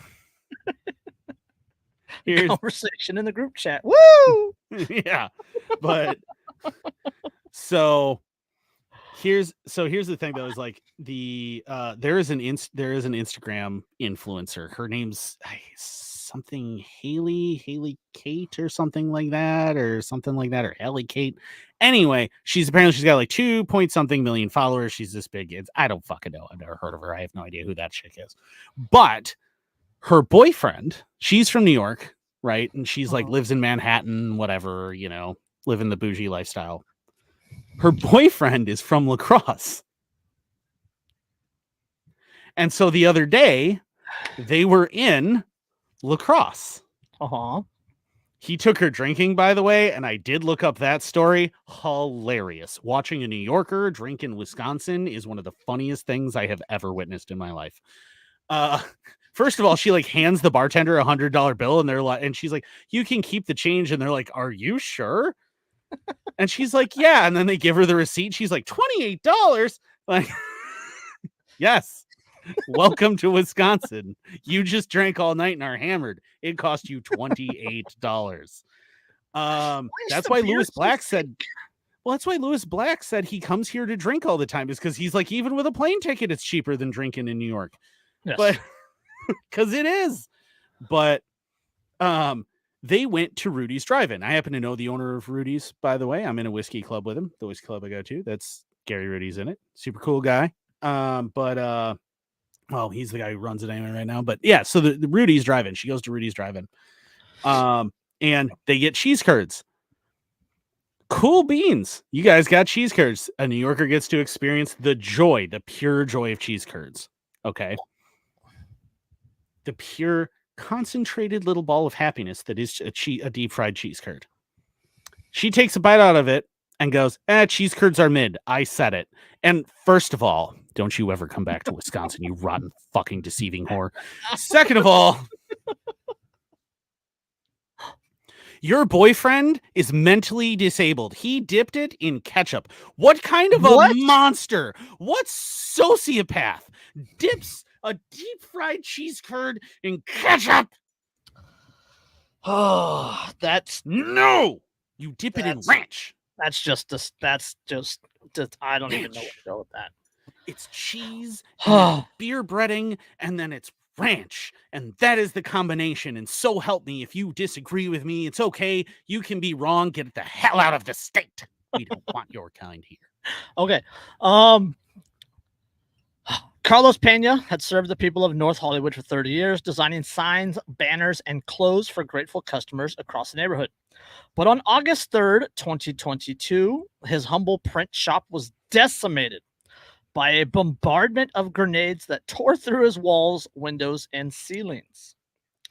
The father of two had been caught in the middle of a police pursuit of a dangerous fugitive who had barricaded himself in Pena's store. Now the unfortunate businessman has been left to shoulder the cost of the $60,000 in repairs after insurers and the city refused to pay out. And he's not alone. As unlucky as he is, American property owners are being caught in the crossfire of destructive SWAT raids every couple of weeks, according to Pena's attorney, Jeffrey Redfern. Just months before Pena's store was raided, Amy Hadley had her home in South Bend, Indiana, razed to the ground by police in a desperate search for a murder suspect who was never even there. We talked about that one.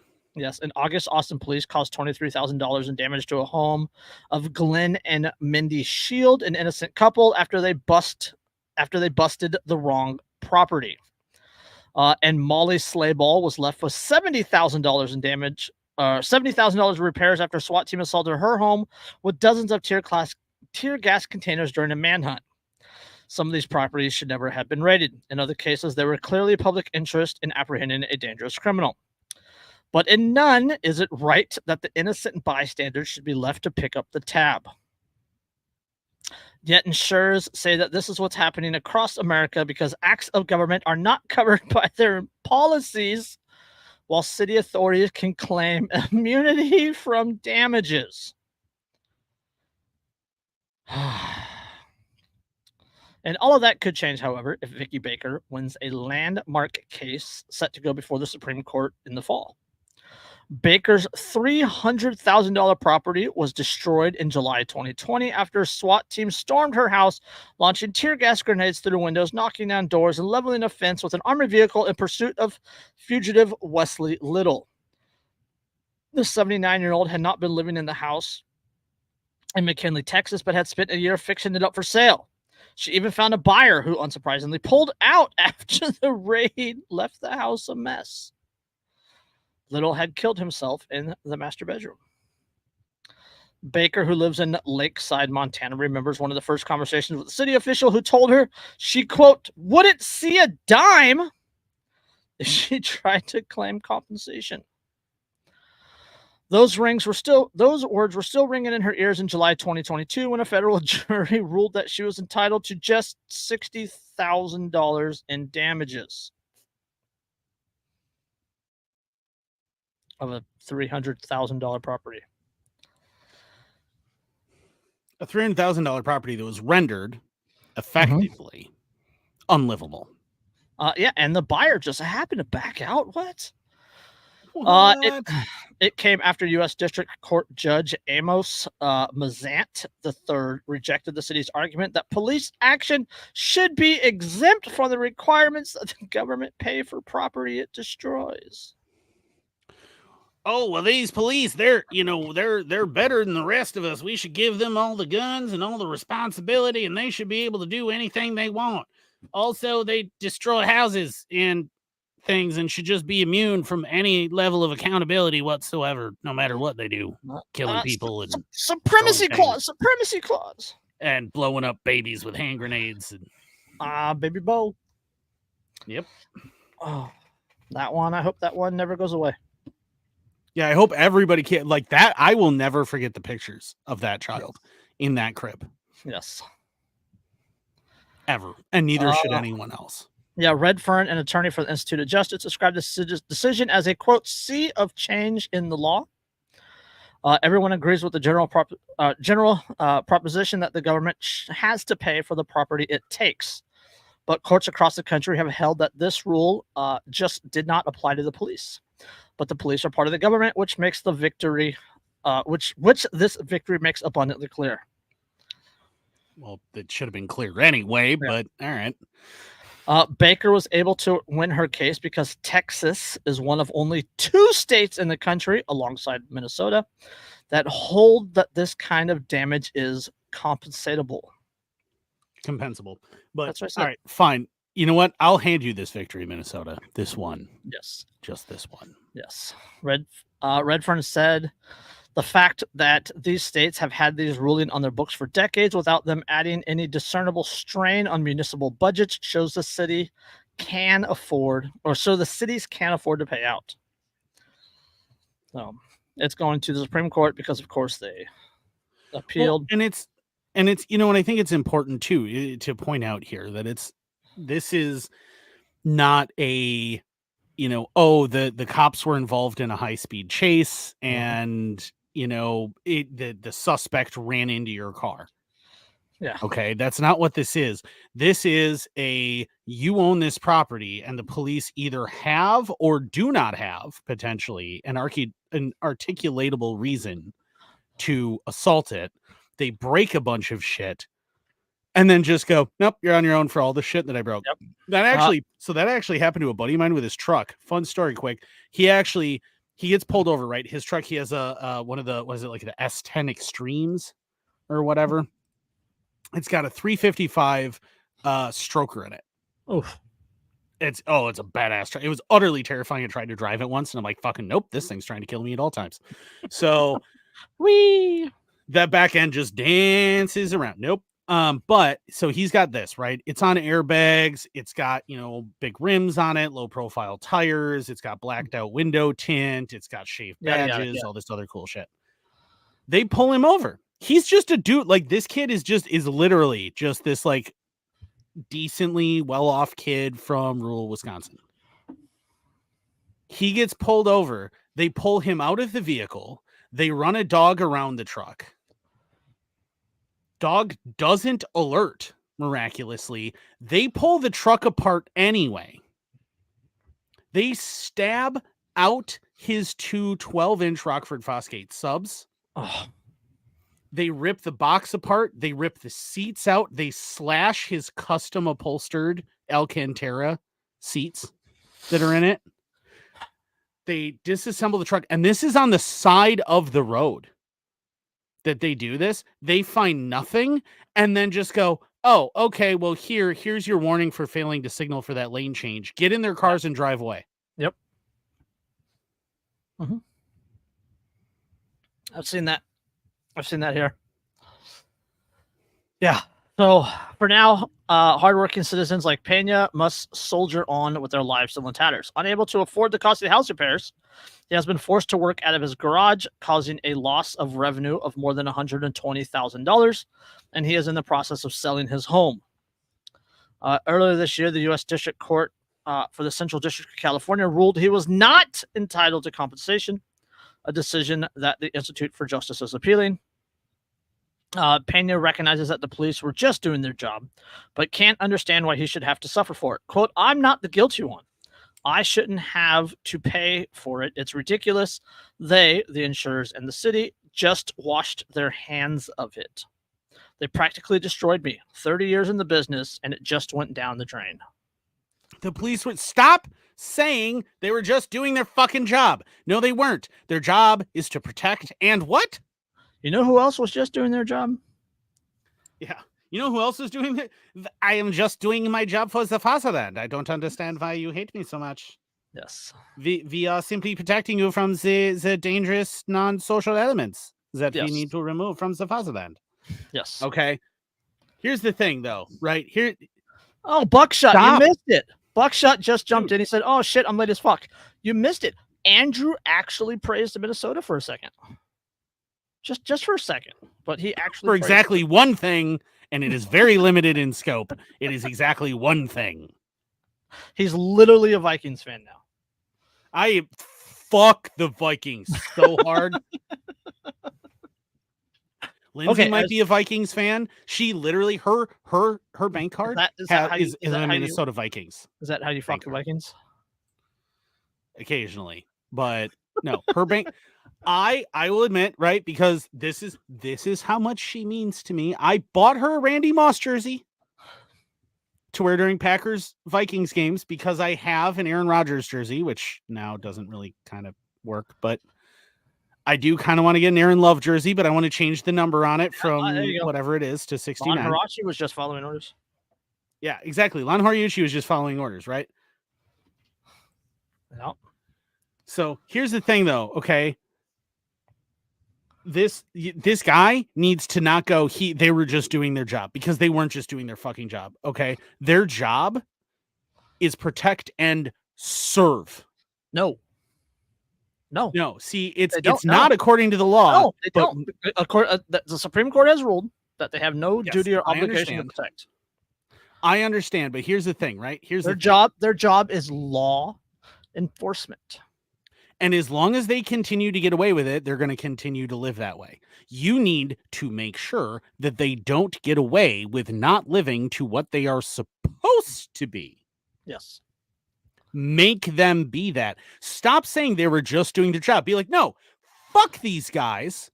They didn't have to destroy my store. They didn't have to do this. They did it anyway because they were lazy pieces of shit who didn't want to have to do something hard because they were cowards and they were lazy. And you call these motherfuckers out for it. And every time these fucking cops do it, you call these motherfuckers out and you call them lazy fucking cowards and keep reminding them that they're lazy fucking cowards. You call them cowards. Because they are fucking cowards. So you try to show me a cop on the street who isn't a fucking coward.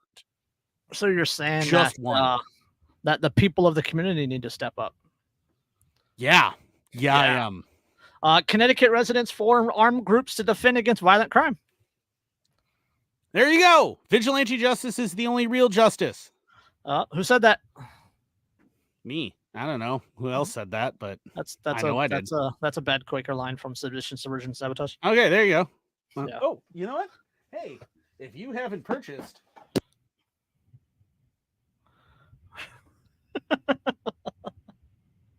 you're muted. This motherfucking fuck you, ATF agent. Fuck you, ATF agent. Yeah. If you haven't bought this book, haven't bought this book yet and you listen to this podcast, you get the PDF for free. Yeah, you can get it for free, but buy the book because PDF is an electronic version and they can monitor that and interfere with it and things. So buy the hard copy. Yes. Also buy the hard copy of this because it is also fucking phenomenal. It's called On Tyranny. Yes, that's a good one. So,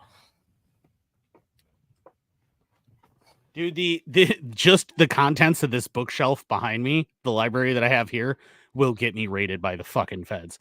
Okay, so yeah, have you the amount of wrong think sitting there? Yeah, have you met me? Oh, Buckshot said he couldn't read the title. It's called Sedition, Subversion, and Sabotage, Field Manual Number 1. Yes, but he says vigilante justice is the only way to achieve true justice.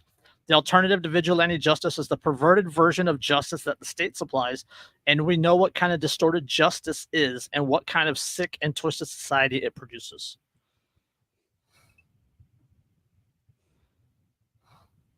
So, yeah.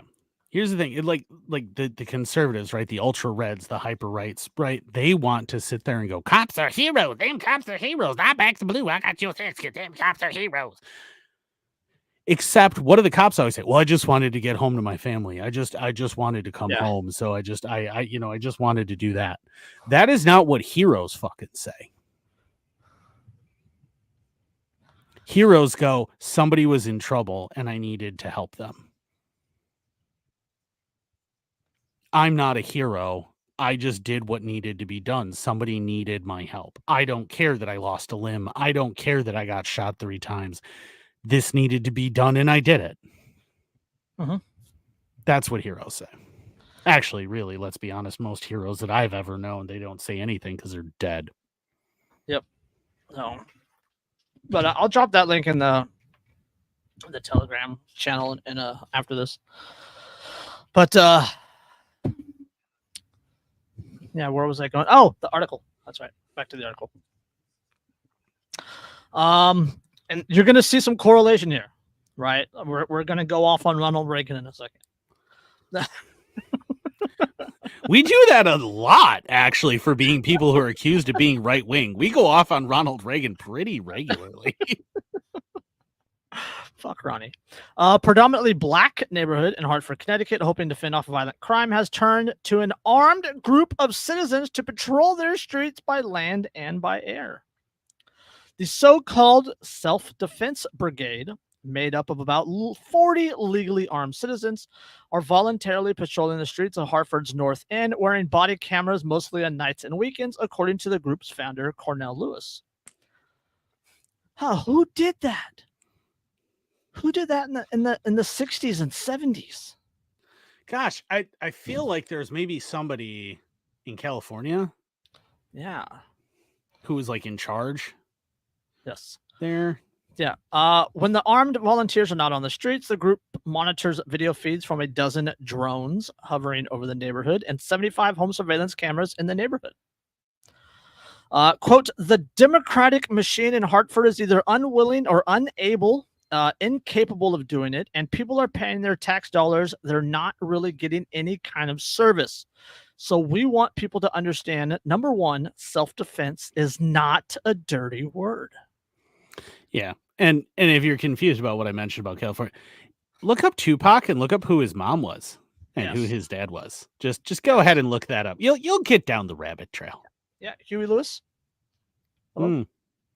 Yes. Yeah. Okay. I got a mission for you. You have to pronounce that mayor's name because I'm not gonna try. Oh, where am I? Money armed. There we go. Hang on. Let me look at the article. I don't actually have it pulled up. Oh, what the fuck?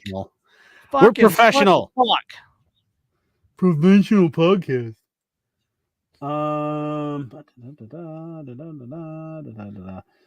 What the? Hartford's Democratic Mayor Arunan Arulampalam. Arunan. Arulampalam. That is almost certainly Indian, and I'm gonna guess. I'm gonna guess that's probably southern India. And if it's not India, it may be Cambodia, but I'm pretty sure.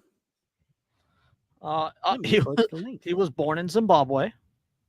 Zimbabwe? With Arulampalam? His parents fled Sri Lanka in July. Sri Lanka, there we go. Okay, so I was pretty close. Let's see. His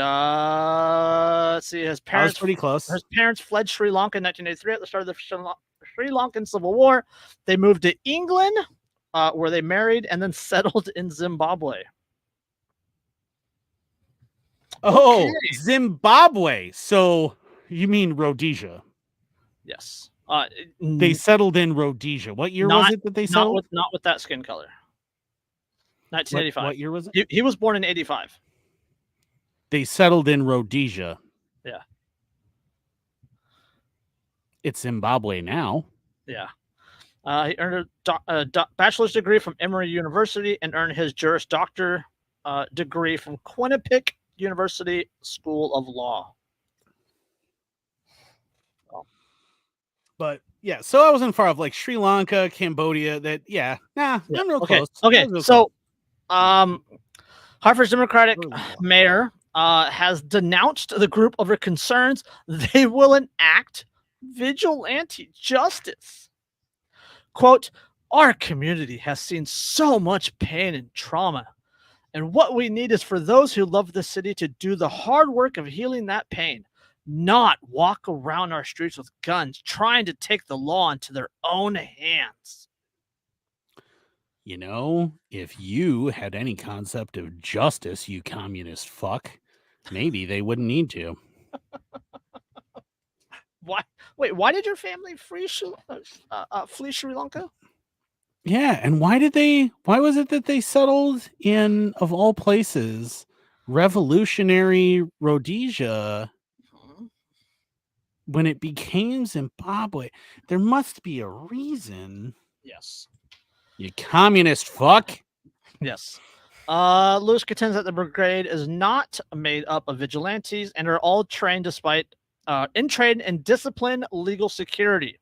The 40 or so volunteers in Hartford have legal permits to carry concealed weapons and the purpose of self-defense. Quote, I'm a 4th degree black belt and I train everyone in hand-to-hand combat, Lewis said. The group began patrolling the neighborhood at the behest of Archbishop Dexter Burke of the Walk and the Light of God, or the Light Church of God. A shooting in February left 2 men dead near his church, and he had enough. You know what this sounds like? Can I just point out, you know what that sounds like right there? What's that? The opening to Boondock Saints. Does it not? Yes. Does it not? That's the opening to fucking Boondock Saints. Yeah. Good men did nothing. That church, and he had enough. Quote, I felt that we are really putting a dent on crime. I think we've exceeded 100% in terms of success. That's according to the Bishop Dexter Burke. That's physically impossible, but okay. I admire your enthusiasm. Burke says having community members invested in the neighborhood,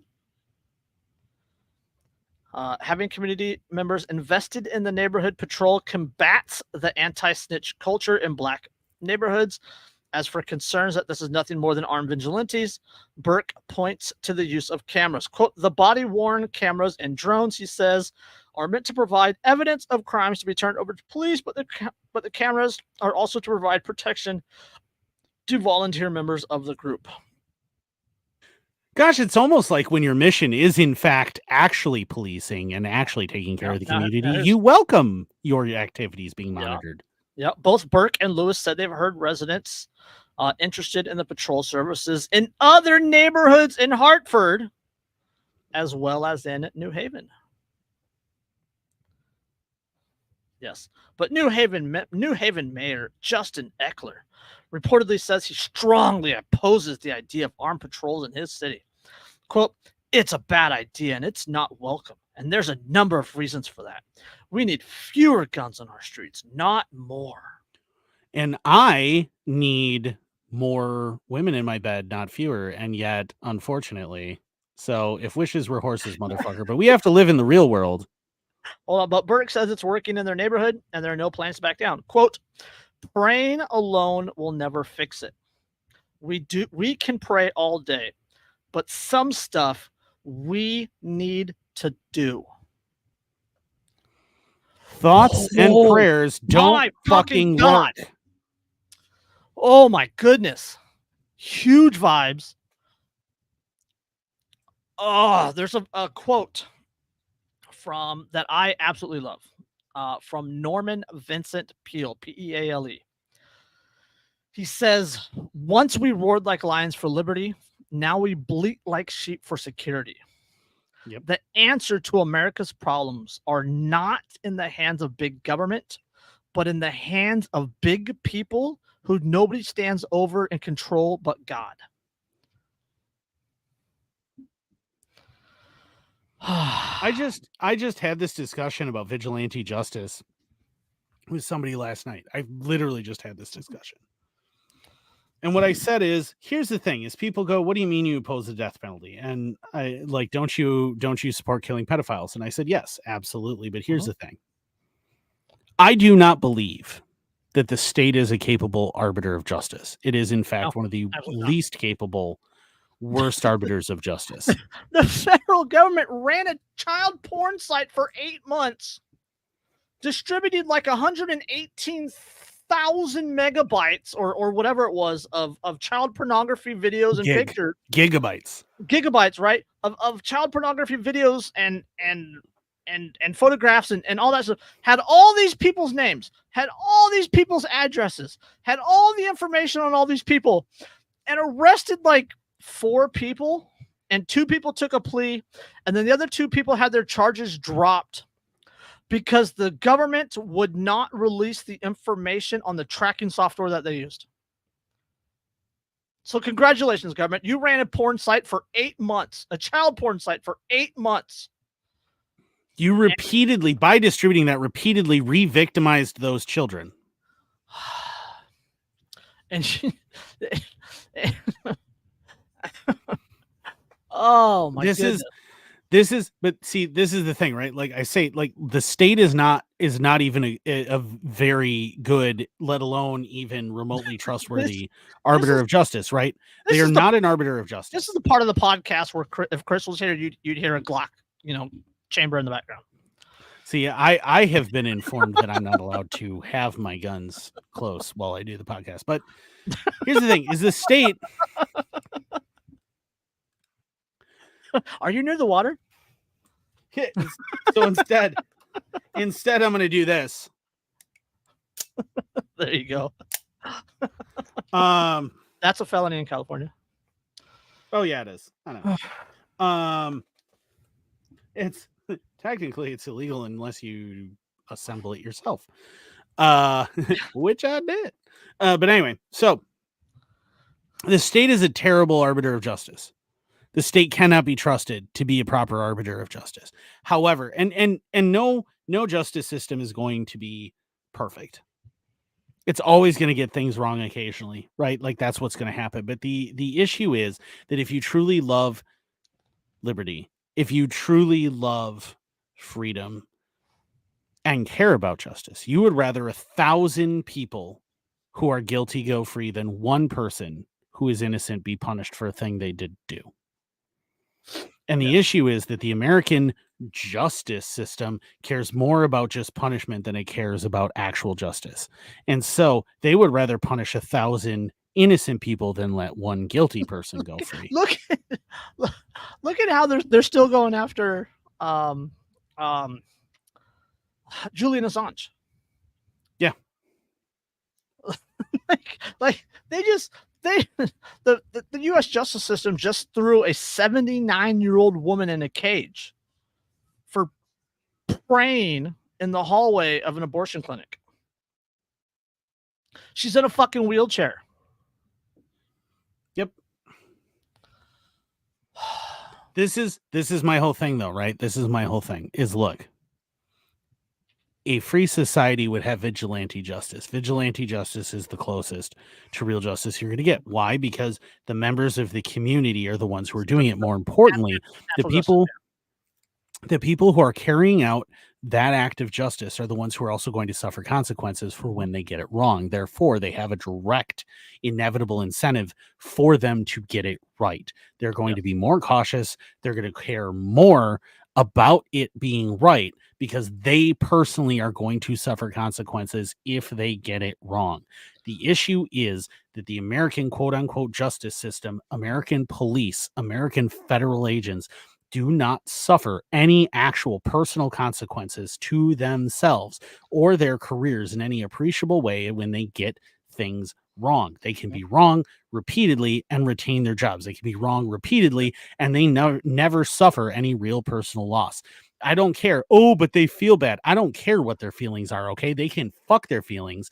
I care about, do they actually suffer real consequences? Is there a real incentive for them to get it right? And vigilantes do.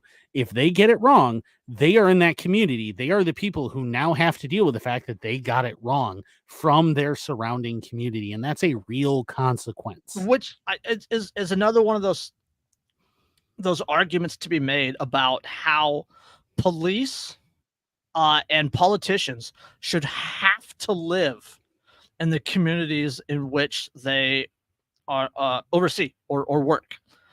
You should have to be accountable to your neighbors if you're going to be in government. If you're going to carry a badge and and take that oath, you should have to live in the community. You should have to be accountable to your neighbors, right? Your neighbors should have to see Officer Joe, out front with his kids, right? That's going to be like, okay, if there's an issue, Officer Joe shows up. Hey, it's my neighbor. It's Officer Joe. He's a good guy. We can talk to him. Right. And how many, like, we know, like you and I both know of cops who lived in communities, who were part of communities, who went out of their way to be parts of these communities and make themselves parts of communities, like cared about those communities. The sheriff we talked about earlier in Oregon. Right.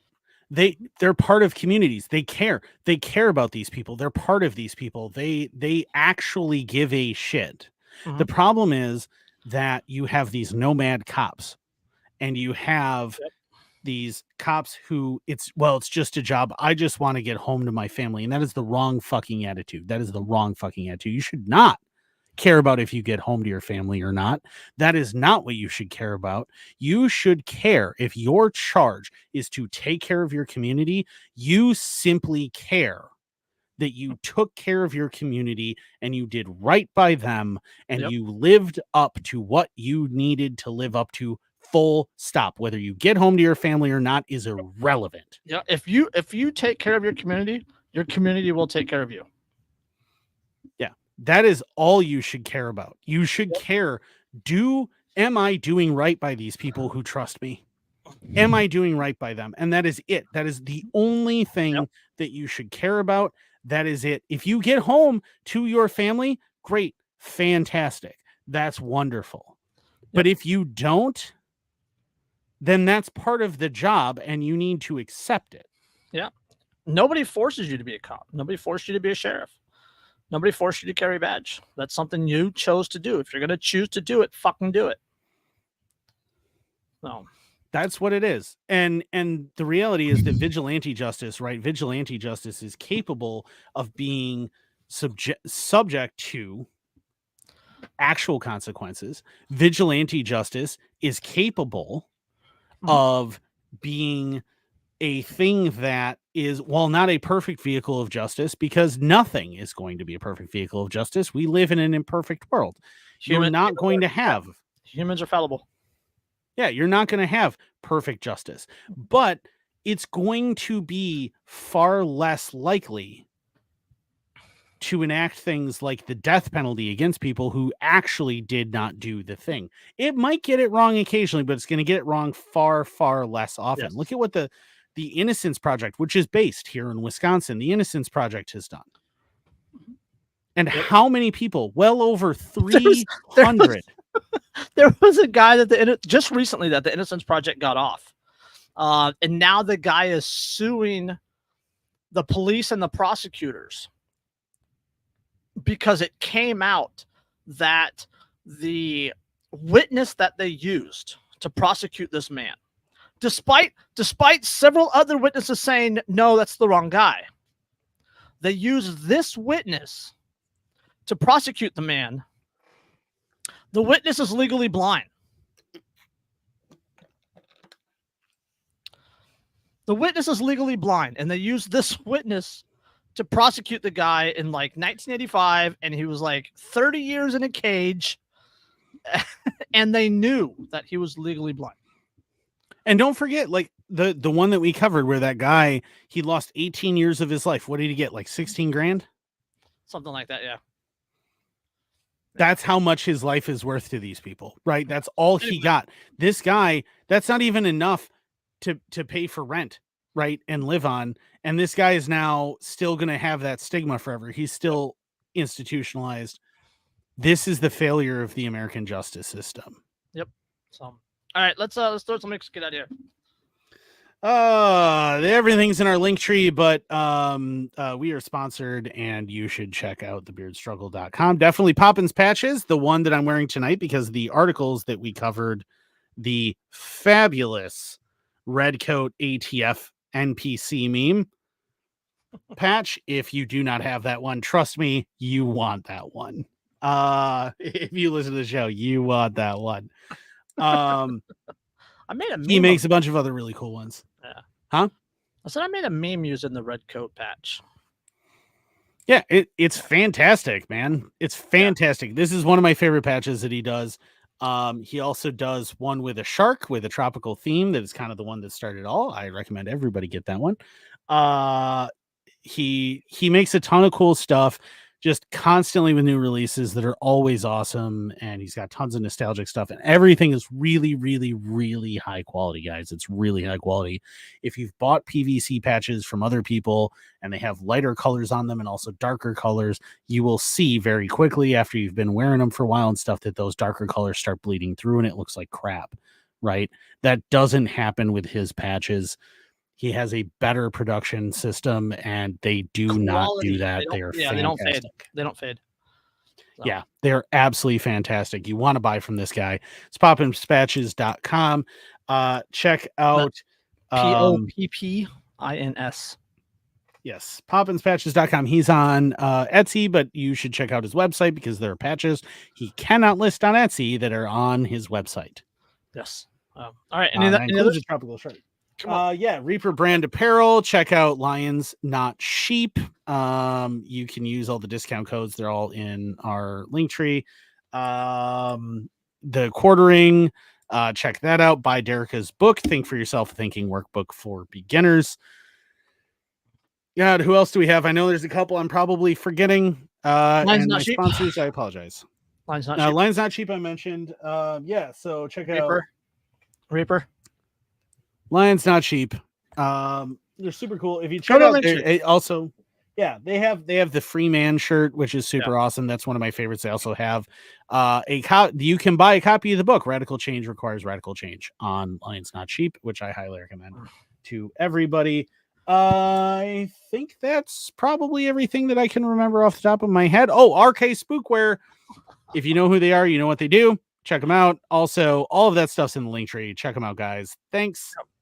Yep. On that note, thank you very much. We'll catch you on the next one. Peace.